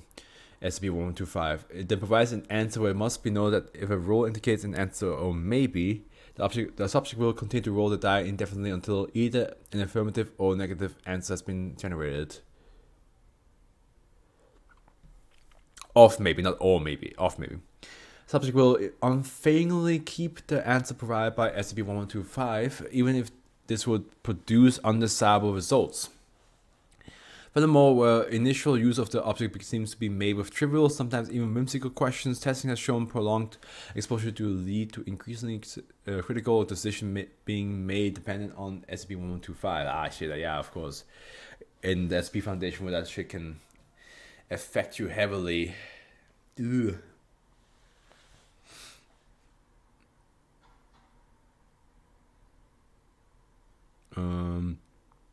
Subject in possession of specimens gradually become unable to make any decision without resorting to the object, and over time even base decisions that are not normally consciously made on the result that SCP-1245 provides them with. If challenged, subject will not perceive this to be abnormal behavior and will actively resist attempts to take SCP-1125 away from them. Testing has revealed that while SCP-1125 influences decisions, it does not confer abilities to the subject that it did not have before. Okay, so you can't just gain new skills. Like I think like if you ask, like, can I fix a car? And if she says yes, if you never knew how to fix a car before, you can't just automatically fix a car.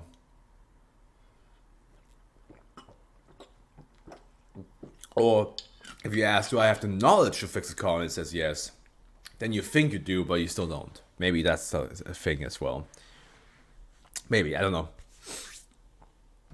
The Site-12 SIV currently holds 79 individual instances of SCP-1125, with several specimens having been removed for testing purposes. These were subsequently destroyed to prevent accidental exposure. I'm just going to ask Cham something.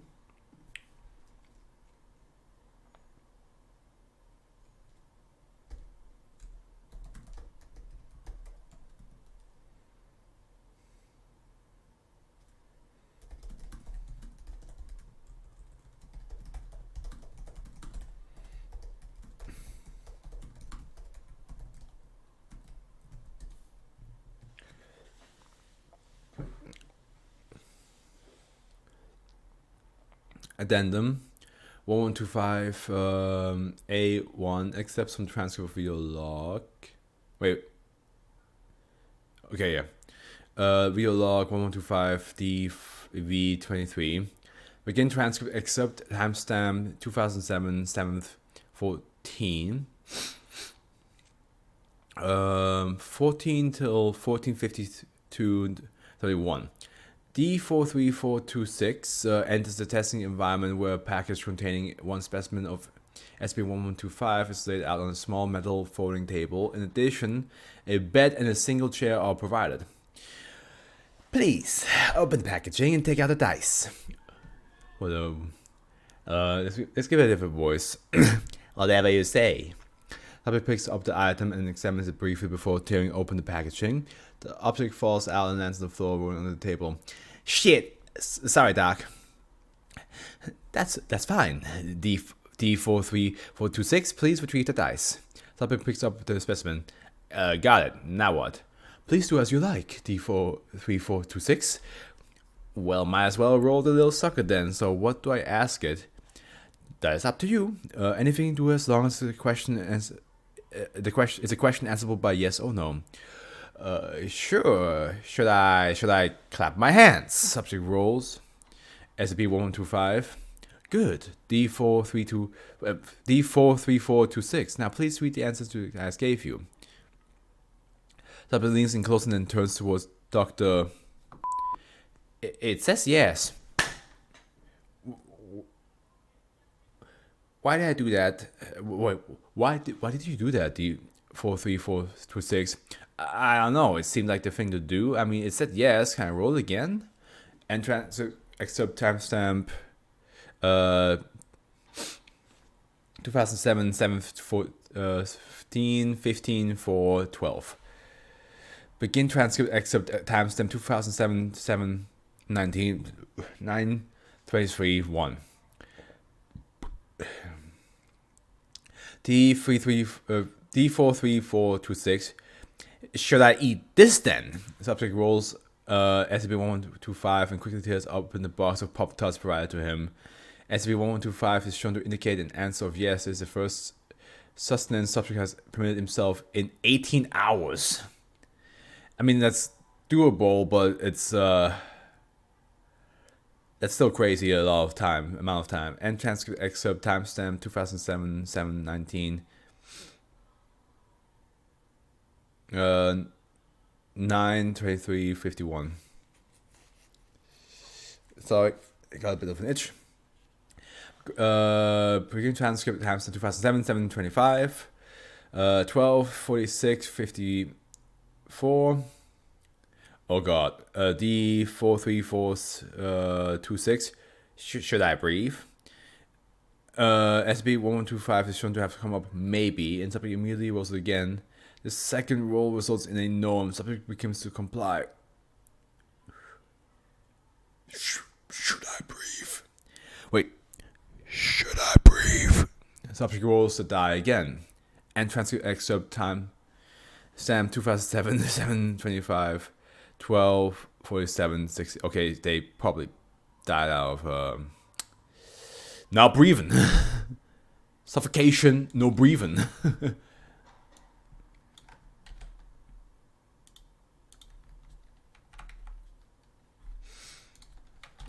So I was right with that definitely make things happen, but it doesn't seem to like. It only seems like, I mean, here's the thing. It didn't really answer if you ask a question like does this person hate me, or what happens if I don't know, like, can I walk out of the foundation tomorrow? And it's just yes. If that then makes everybody that sees him just be like, oh yeah, he's allowed to walk out. Or if he just himself believes he's allowed to walk out, but everybody's like, no, what? Agent Palmer. Okay, I can't really guess anything with this one. Although I feel like the name seems familiar. Like I heard the name before. Hey, another save. Okay. SCP-1126 is to remain planted at Biosite 68, sorry. I don't know why I want to say 86. 68 is to be tethered by steel cable to 4 concrete pillars moored in the ground around it to prevent it from moving or uprooting itself. It is to be watered at 9 hours twice weekly. Personnel are needed to encourage nor discourage the claims that SCP-1126 makes.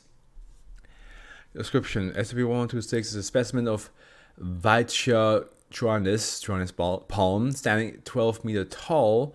Despite being a member of a species endemic to Fiji, SCP-1126 was recovered in Cleveland, Ohio.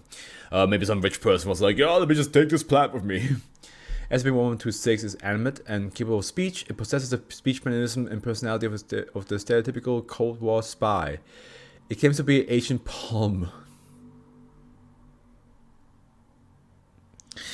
It's a pun. A reconnaissance agent from an organization known as Tropic. Said organization apparent mission is the exploration, advancement, and domination of tropical flora and fauna in the climatologically oppressed regions of the world. Does it spell tropic? Not at all. There's no evidence to support the organization's existence. SCP-1126 stated that prior to this, it's recovered by the Foundation. It has successfully surveyed over 55 square kilometers of rural and urban territory in the state of Ohio. The veracity of this claim remains indeterminate. I feel like my nose is a bit clogged up. Maybe I'm just imagining it though. Wrapped around SCP-1126 trunk is a dark gray trench coat. I can't wait to make a... If there's no image of this SCP, I can't wait to Photoshop it myself. With two belts that fasten tightly across the waist. While the sleeves, pockets, and flaps of the trench coat may be shifted or opened, it has proven impossible to complete this rope, SCP-1126. The coat is secured to the trunk by unknown means. In addition, SCP-1126 repeatedly issues threats of its close quarters combat prowess and recommends that its body not to be explicitly investigated. SCP-1126 can manipulate the trench coat as though it has arms, usually positioning the sleeves as though it were grasping its hand behind its back. SCP-1126 achieves forward locomotion by rocking back and forth on its root ball. That's what I imagine. SCP-1126 may occasionally remain silent for several days in a row and tends towards speaking less often or with a hoarse voice when given less water. SCP-1126 also shows a propensity for neologism. Interview log 1126 Epsilon. Interviewed SCP-1126. Interviewer Dr. Sam Quinton. The following interview was conducted shortly after SCP-1126 has been watered one morning. Hello, SCP-1126. SCP-1126 clears its throat and pauses for a few seconds. Pleased to make your acquaintance, enemy number 29. Note, SCP-1126 had not met Dr. Quentin prior to this. And how are you today? As I've explained, I am alert. I will not rest until these enchainments have been broken, and I'm free from the tyranny of the temperate block. Is there anything you would like to say to the record, SCP-1126? This is day 14 of my imprisonment. My confederables agent Spanish Moss and Asian Drool Beetle are waiting for me on the outside. Even as we speak, they are finding weakenings in the defense field as of this oppressed establishment. And these agents are members of Tropic. Tropic is fighting for the ideal of the safety and proliferation of tropical life. I will fight with it to my dying breath. The mission must be completed. And why did you choose Ohio for reconnaissance? I do not choose my assignages. Enemy number 29. I accept them. For an agent of espionage, you seem to be revealing your orders quite freely. The world must be made aware of our agenda. Well then, thank you. That will be all. Stanton makes his way to leave the area. Long live Tropic, and down with the Polaris regime. End log. Closing statement. SCP-1126 appears to be able to accurately keep track of the passage of time and remembers individuals it has previously encountered. Beginning on 2011, SCP-1126 has made a daily ritual of rocking forwards and backwards in place at midnight hours in an attempt to break free of its routing. These attempts only last for several minutes each and are considered no threat to containment. I love this guy. I just love the concept of this guy so much. Agent Palmer. I just love him. He just... The idea is just hilarious. And I'm gonna jot Agent Palmer down as a potential video idea as well. Let me just give me 1 minute.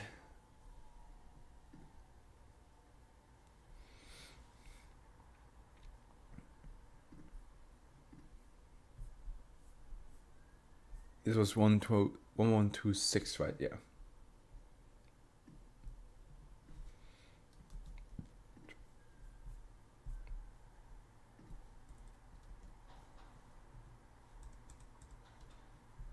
There we go.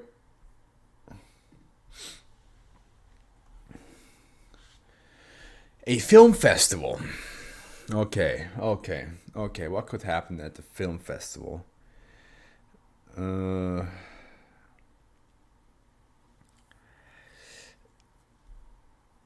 What could happen? Well, there's a whole of people there.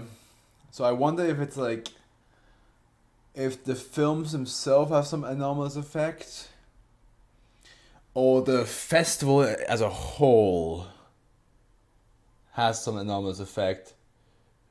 But what the anomalous effect could be, I actually have no idea. So,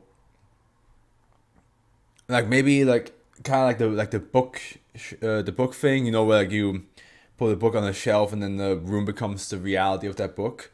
Maybe the film festival is a thing where like you watch a movie and the people watching the movie get transported into that reality. It's considered safe. It's pretty decently rated. Instances of SCP-1127 identified outside of a containment area are to be investigated by. Gotta make sure that I have Instagram ready here in case Chams answer me. There we go. Advanced outside of containment are to be investigated by MTF MU53. Ebert's thumb. Physical copies of SCP-1127 are to be seized, and digital copies are to be captured on secure encrypted recording media before being neutralized. Any victims of full SCP-1127 exposure must be evaluated to determine if the effects of SCP-1127 have rendered them an unacceptable threat to the general public. Those deemed unacceptable risks are to be treated with Class A amnestics and released. Note, amnestics have no effect on the symptoms of SCP-1127 exposure. Those that cannot be released back into the population will be released as D-class personnel or terminated at the site director's discretion. You go and just make them D-classes just because you watch something? Contained copies of SCP-1127 are to be kept in the secure media vault at site. Instances of SCP-1127 shall only be viewed on devices approved by the site director within site. Excuse me.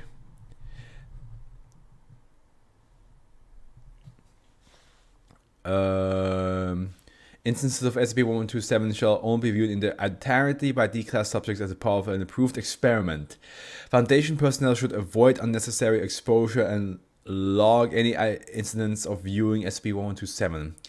Any personnel who have logged over 50 minutes cumulative lifetime viewing of any version of SCP-1127 must cease working with SCP-1127 and be assigned to other duties.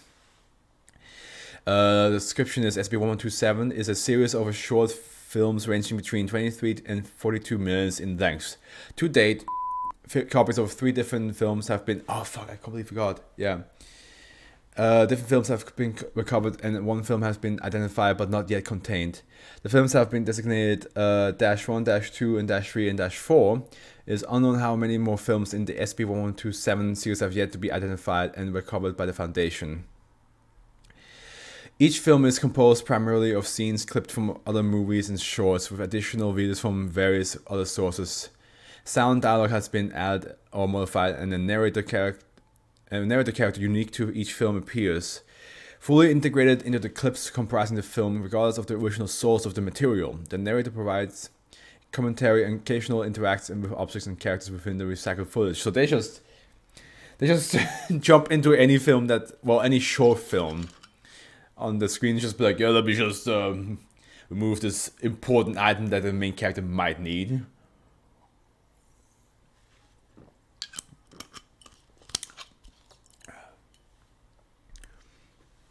Anomalous properties present after a cumulative 20 minutes of exposure to the contents of any single film in the SCP-1127 series. Effects do not present when audio and video are perceived separately. Each film in this series produces a different effect in the viewer, but in each case the effect is permanent. Disruption in normal behavior patterns, altering emotional reactions to various stimuli. And here we have all the effects. So here we have Dash 1. Initial appearance. Dash 1 first appeared on 2000 at the Movies 10 Cineplex in New York. Dash 1 had been inserted into the first half hour of Redacted. Exits were blocked by persons unknown and approximately people were exposed. 23 minutes. Were clowns always yellow? Number 5. A middle-aged man wearing a SS uniform, including a holster pistol. His face is obscured by elaborate clown makeup. Identifying video sources. The Sound of Music, 1965. Says Night Porter, 1974. The Day the Clowns Cried, 1972. Serve Nazis Must Die, 1987. Redacted. Archival footage from the WW2 era. Sample narration. When our lives become a joke, the humor becomes a war crime. The punchline is always death, and to get it is to abandon the pretense that getting it matters.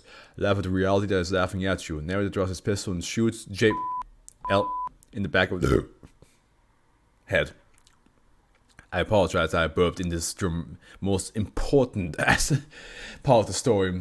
Effects from exposure. After exposure to Dash 1, subject will generally consider it the most humorous thing they've ever seen. Afterwards, subject will express disturbance and discuss that any communication normally intended to be humorous.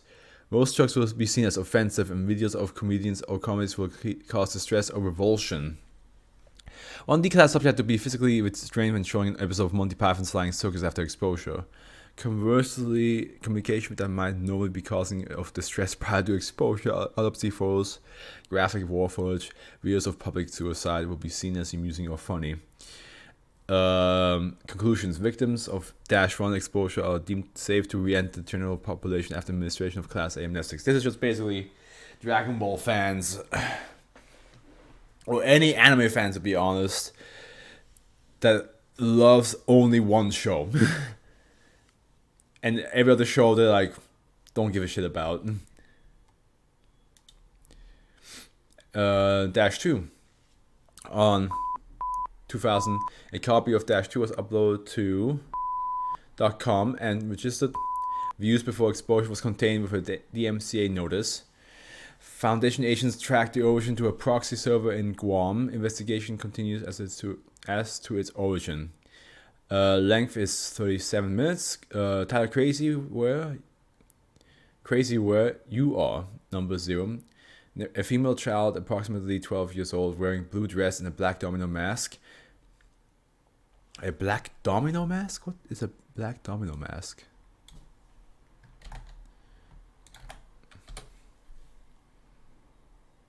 That's what it's called? Okay. He carries a teddy bear that she slowly dismembers with a small knife during the course of the film. Wow, okay, girl, you gotta calm down. The teddy bear did not deserve this. Identifying video sources. Willy Wonka and the Chocolate Factory, 1971. A Three Stooges short, the Stay Stooge to Conga, 1943. Face of Death, 1978. La Planète Sauvage, 1973. Redacted. Various animated sources from 1930 until 1960, including Bugs Bunny, Nips to Nips, 1944, and the Tom and Jerry short, The Midnight Snack, 1941. Sample narration. Whispering during a clip of Bugs Bunny, Nips to Nips. What are you afraid of? Violence? Afraid that violence is the answer? Or is it a question? Ask the question you're afraid of. You already know the answer. Pain doesn't hurt. I understand what it's trying to say. Slapstick.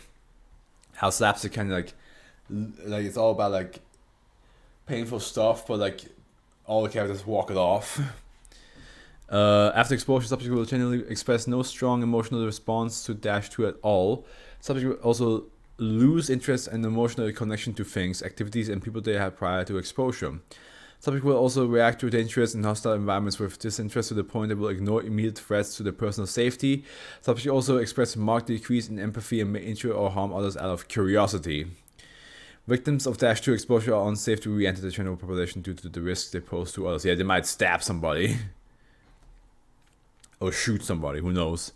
During 2002, 2000, an illegal UHF transmitter off the coast of Michigan broadcast a loop of Dash 3 for approximately 72 hours. Oh, that's a long time. Foundation involvement occurred subsequent to cessation of broadcast. People were found to be affected. No copy of Dash 3 has yet been recovered. 30 minutes approximate. Title All. Come with yesterday. Number X. A woman approximately in her mid-30s wearing an Elizabethan ball gown. She wears a metallic golden mask in the form of a rat's face. When she is in profile, the mask appears to be stitched to the side of her head. Some blood is visible. Identified video source: RoboCop 1987, Eraserhead 1977, The Ten Commandments 1956, Natural Born Killers 1994, Dawn of the Dead 1978, Apocalypse Now 1979. These are all like very like standout films of each of that genre.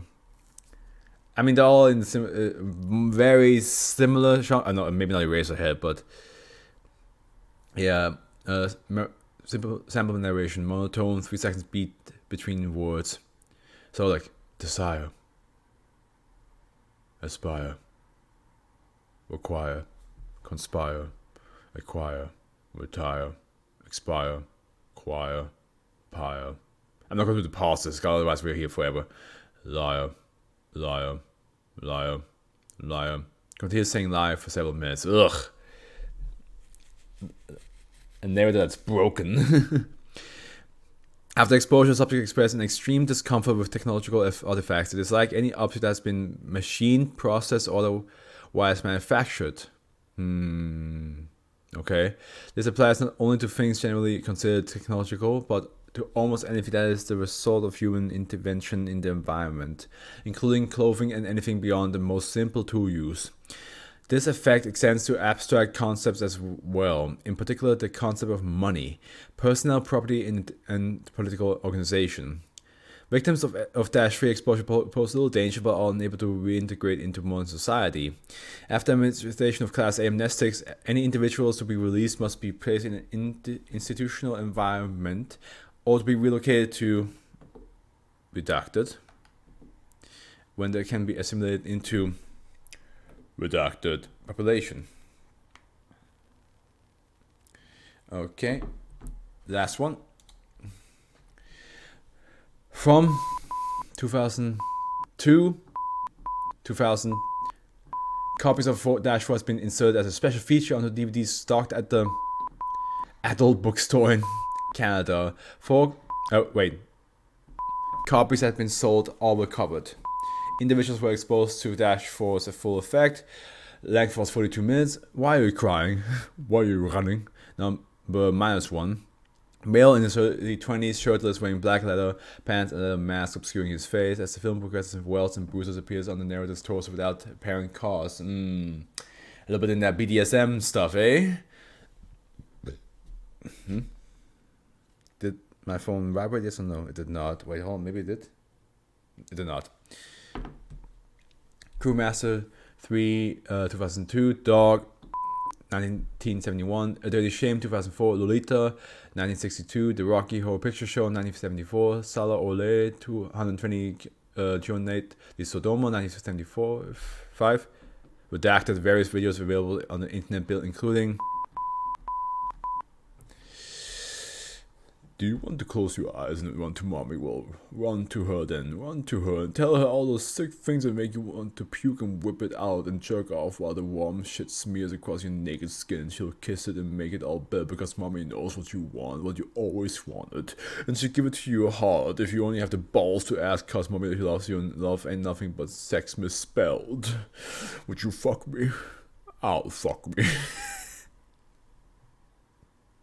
I'll fuck me good. Oh my god. I need to watch what's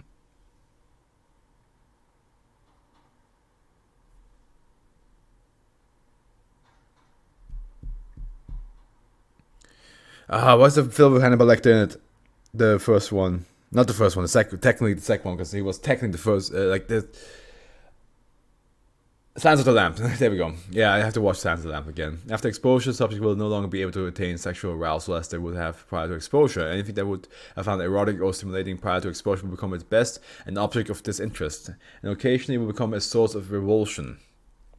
Instead, the subject will have acquired new and apparently random subjects and or actions they consider erotic and or stimulating. All subjects that lose the ability to be stimulated by fantasizing or use of pornography and must actively engage in the acquired fixation or to become aroused. New sexual interests may be relatively benign. Sadomasochism, coprophagia, acrotomophilia, partialism. Oh my god, what are all these words?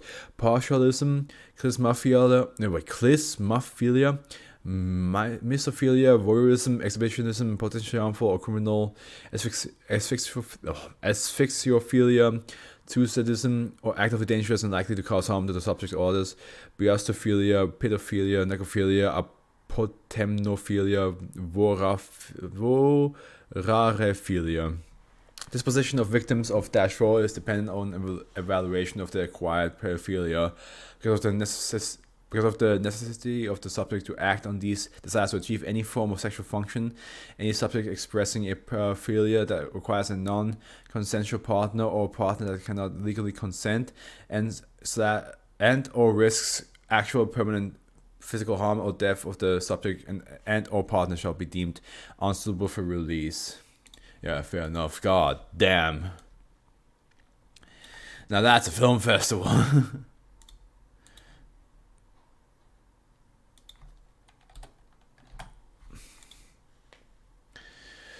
Aquatic horror. I mean, isn't that the whole ocean? I actually like ocean life.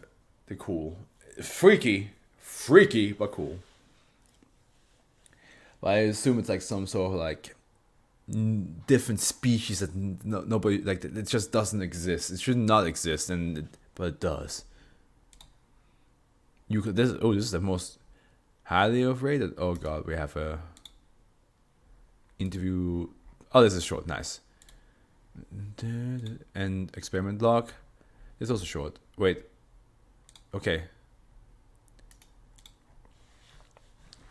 Here we go. Euclid. Man, we had a lot of Euclids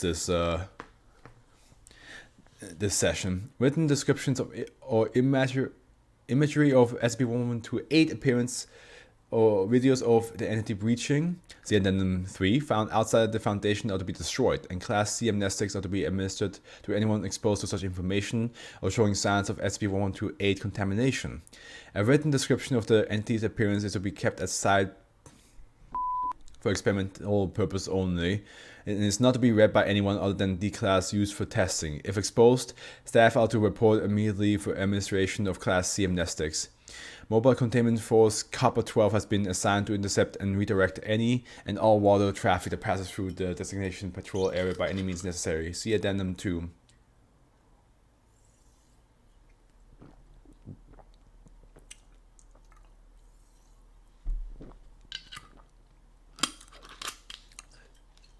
Okay.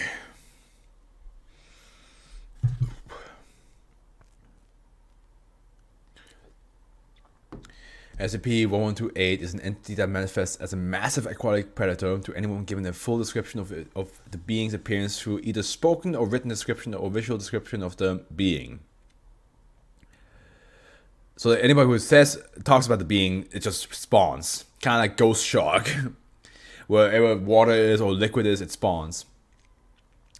Persons infected by SCP-1128 will initially exhibit no abnormal behavior, though some cases show a general aversion to activities involving bodily immersion in water such as bathing or swimming. So should subject ever be fully immersed in water, they will disappear completely under the surface of the water, regardless of the water actual depth. Oh my god, so if you have like a bucket, it just looks like it just sinks into like an endless supply of water, but then you're like, it's just a bucket though. In most cases, subjects will reappear moments later in a panic state and frantically try to leave the water, while in some... Oh shit. Subjects reappeared intact, claimed that they were transported to a vast ocean where they are pursued by SCP-1128. Interviews with these individuals carry some risk of further SCP-1128 contamination as description of the being's appearance. Trigger further infection. SCP-1128 infection can be treated with Class C amnestics as it appears memory of the entity or description of it are required for its anomalous properties to take effect. Testing with infected D-Class have shown that the wireless communication device function normally when used by submerged subjects affected by SCP-1128. See interview 1128- blank, well, dash for details, which we have right. Oh god, here. Interviewer D. Dr. S. D. was instructed to read from a small pamphlet describing SCP-1128's appearance and was outfitted with diving gear and lowered into a large tub of water via winch and cable. The gear was outfitted with a wireless communication device that would allow contact between himself and Dr. S. to test if the SCP had any effect on such device. Interview has been edited to remove hazardous information pertaining to SCP-1128. D. Can you hear me? Over. Oh, I hear you, Doc. Damn, this thing is deep. It looked so tiny from the outside. How well is your reception? Over. Good enough, I guess. Kind of fuzzy, but not enough that I can't hear what you're saying.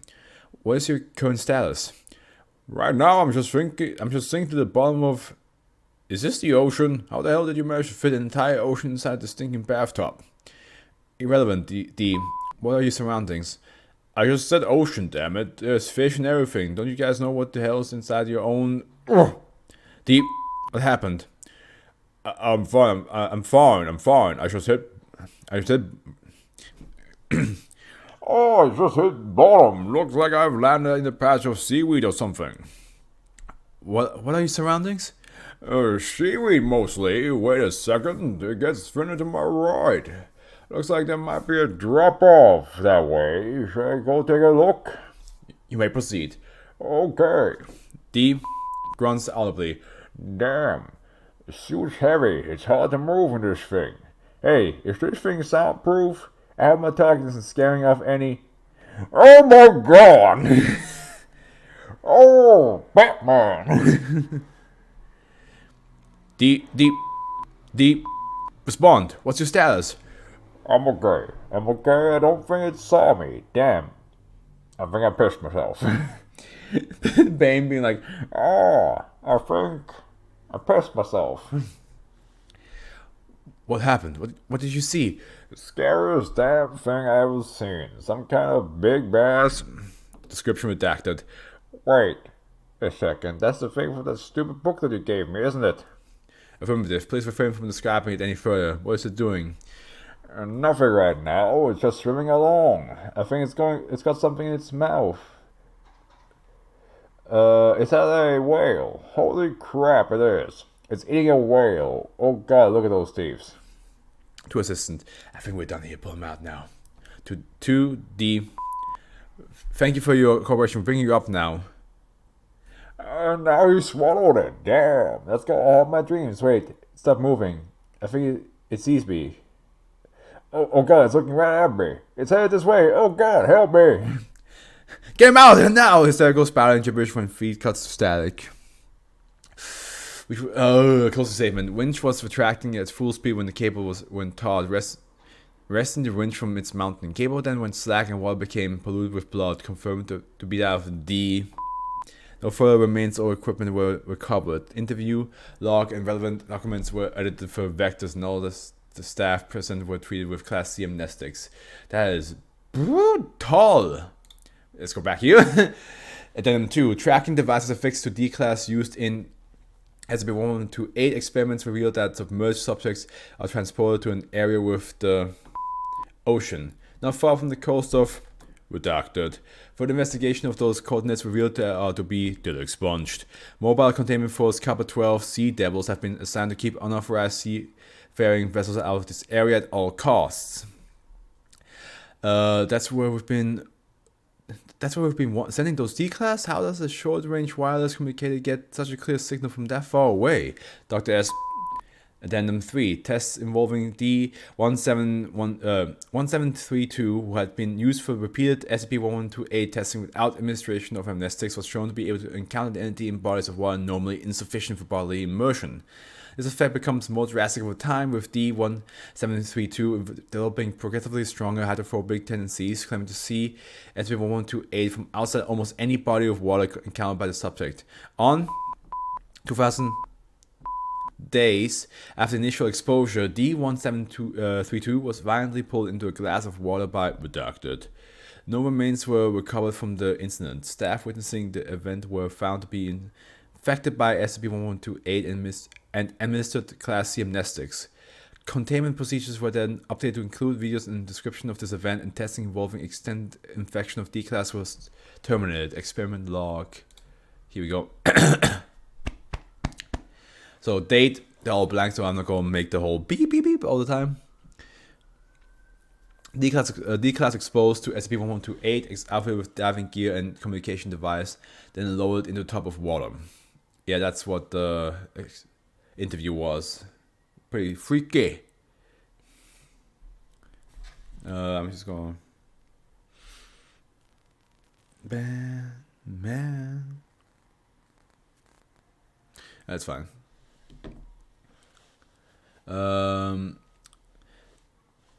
D-Class exposed to SCP-1128 and equipped with scuba gear placed into a standard protective shark cage and lowered into water.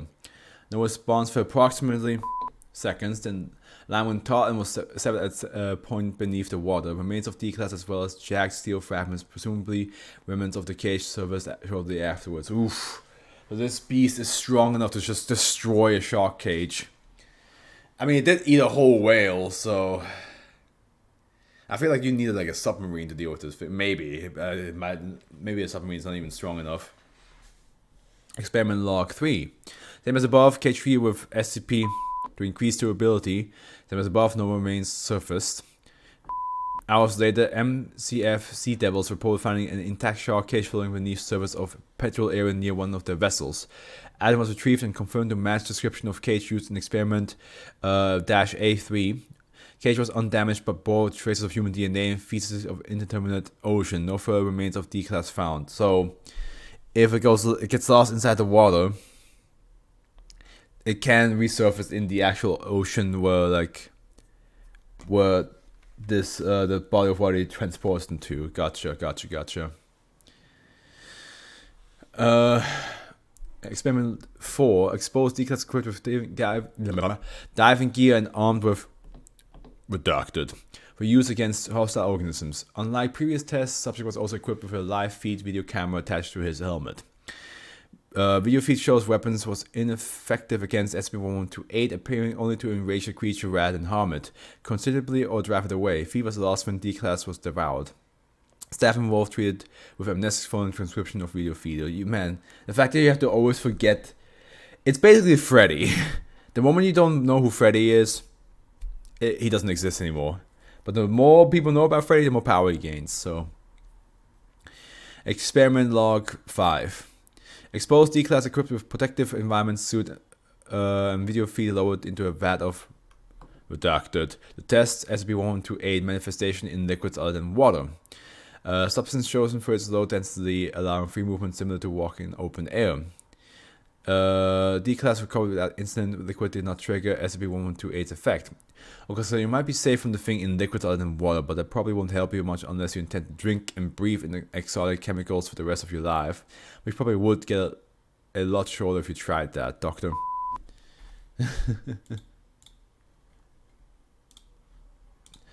And with the last one, aquatic horror is pretty cool.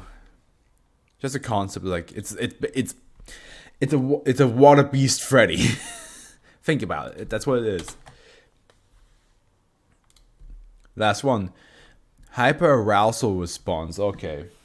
I don't know why. The first thing that came to my mind was the fucking edited scene from one of the DC animated movies where like Reverse Flash is like, it was me, Barry. I'm masturbate you at supersonic speed so you would come at a woman's touch. So like that's what I think of when I read that.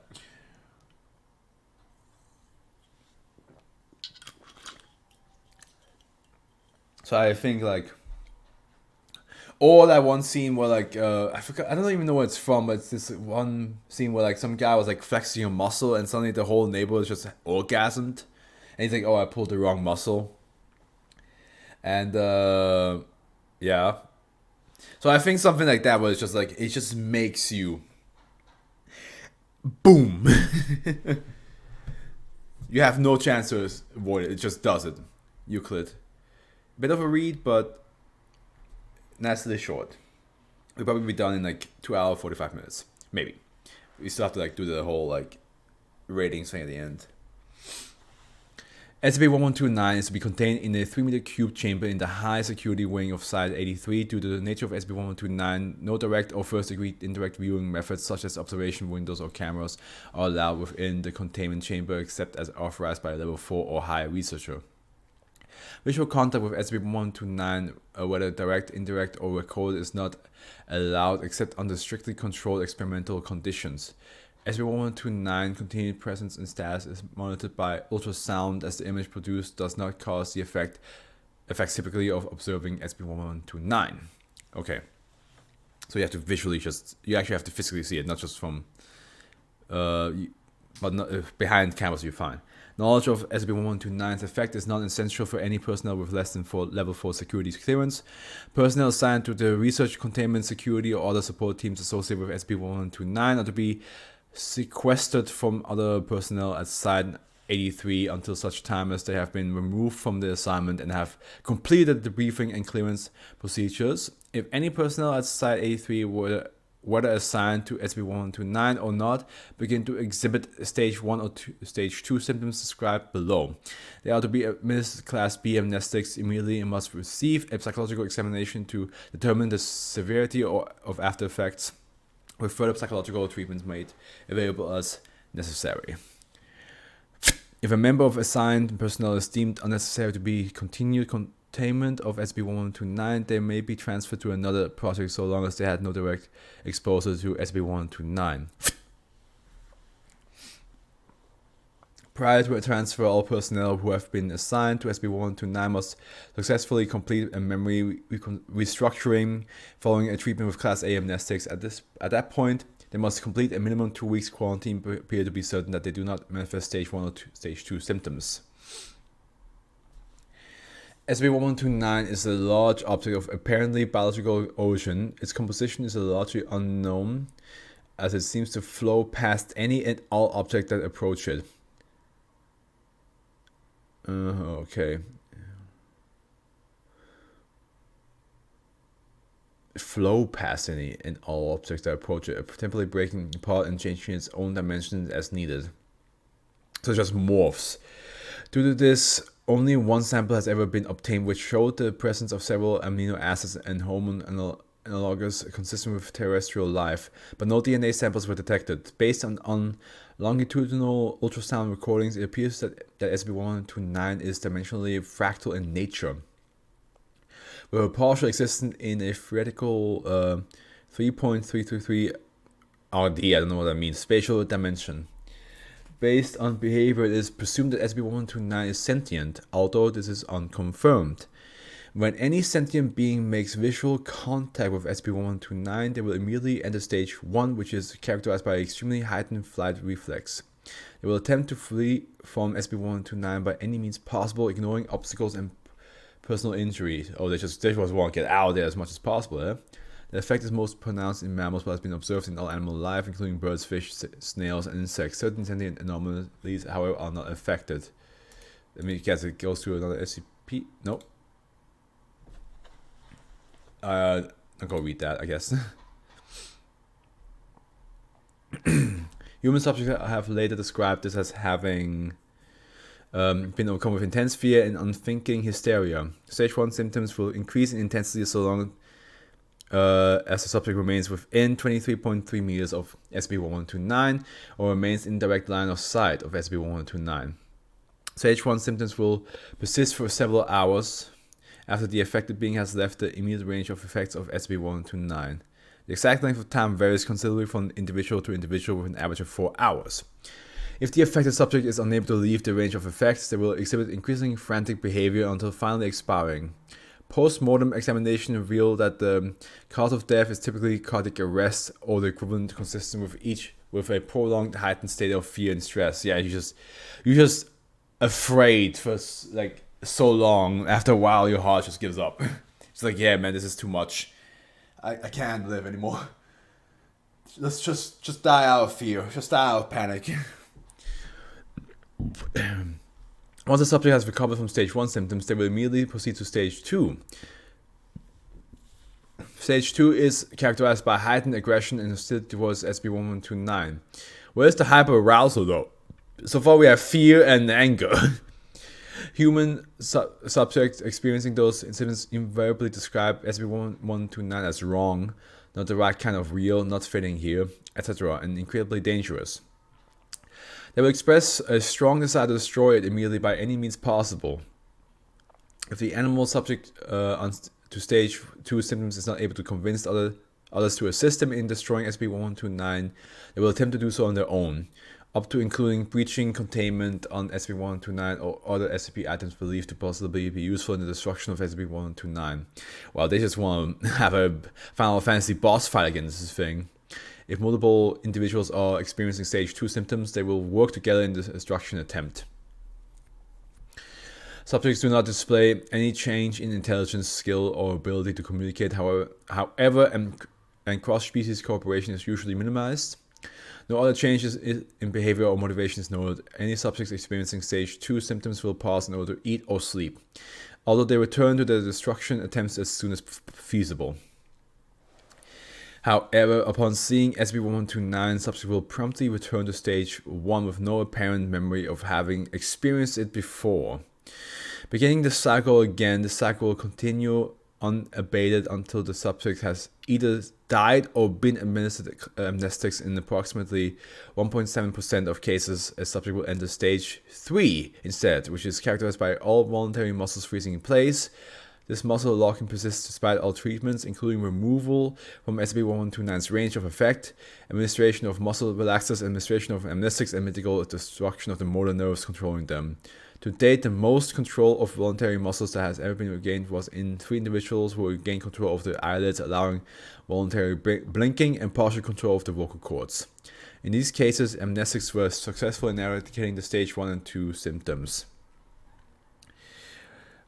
Again, I don't see a lot of arousal here. I just see a lot of other emotions and events happening to your body.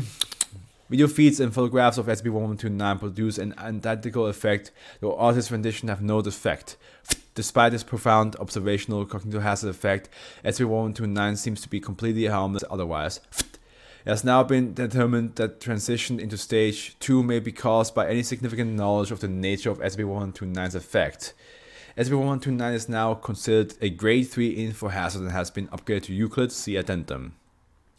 Addendum. On April 19, researchers assigned to SB1129 began to share the consensus that SB1129 was incredibly dangerous and submitted multiple requests for its decommissioning, which were all denied. A new team of researchers were assigned, but within 30 days they exhibited the same opinions as the previous team. Subsequent research teams have displayed the same effect despite updated containment procedures. Teams of researchers are now to be cycled on a bi-weekly basis, as that seems to slow the onset of the info hazard aspect of SB1129's effect. Efforts are currently underway to identify and locate all personnel. Foundation. Just roll.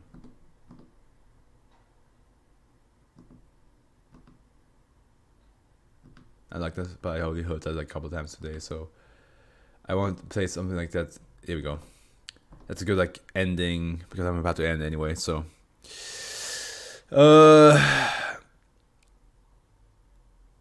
within the same opinion, yeah. Teams of researchers are to be cycled on a bi-weekly basis, and the same as that seems to slow the onset of the info hazard aspect of SB1129's effect. Efforts are currently underway to identify and locate all personnel foundation-wide who may have been exposed to information regarding SB1129 directly or secondhand, which, with administration of amnestics and memory restructuring performed as appropriate. As the date of this report, personnel have been identified and successfully treated.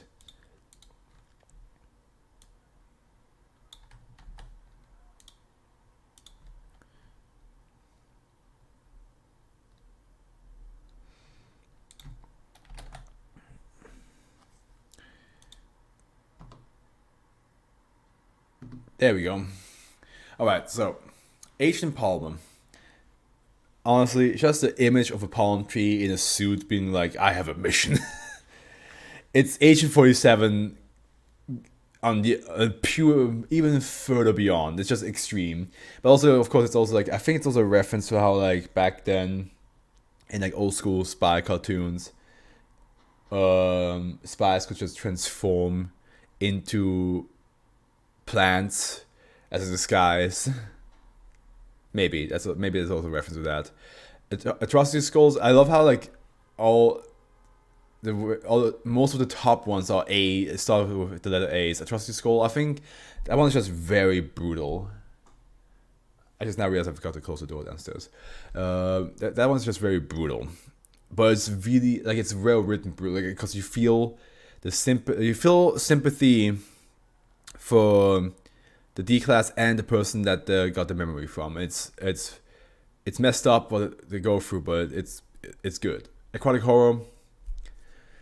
The idea of like basically creating your monster like or like wishing your monster into reality by just reading or explaining to it, and then whatever pool of water is near you can just and it's apparently so powerful.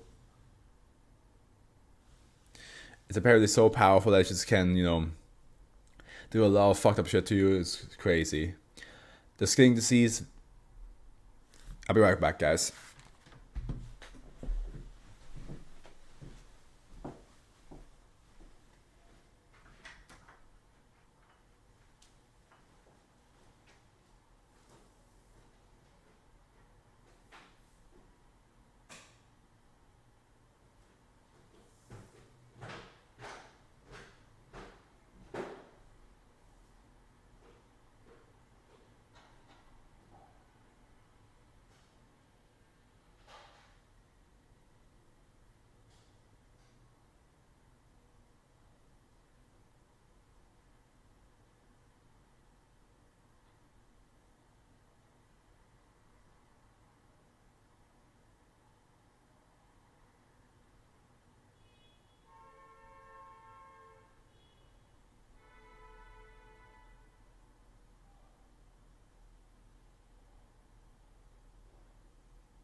Yeah, okay, we're good. Yeah. Skin disease. Like, it's just messed up. Especially since you don't seem to pay attention to it. And yeah. You just go at your body like that, man. Answer dies. Again, I wish I would tell you like what if you ask something that has not to do with you directly. But it's still yes and no. It's still yes or no question. Film festival, yeah. The fact that like all the different ones can influence you so much, and it's just a mashup of different films being put together. It's crazy. Like, I imagine if watching that film is just confusing to begin with. You're like, what is happening? But then, like, when the film's over, you just have your whole personality is just like, or like part of your personality just changes completely. Freeze tag. Yeah, as Champ said, it's freeze tag with a twist. With a very crazy twist is that you actually get frozen. Plague. The fact that those little metallic insects just want to jump to your mouth so bad, it's just messed up. That sound bit, really well done. Whoever made that sound bit, props to you. That was eerie. That was super eerie. The house of tomorrow, yeah, we're corrupting them, aren't we? We're walking in there with our iPhones and Kindles and stuff like that, and then they're like, "Oh, we should have that." And next thing you know, the whole family's falling apart. Hyper-arousal response: "There was no arousal.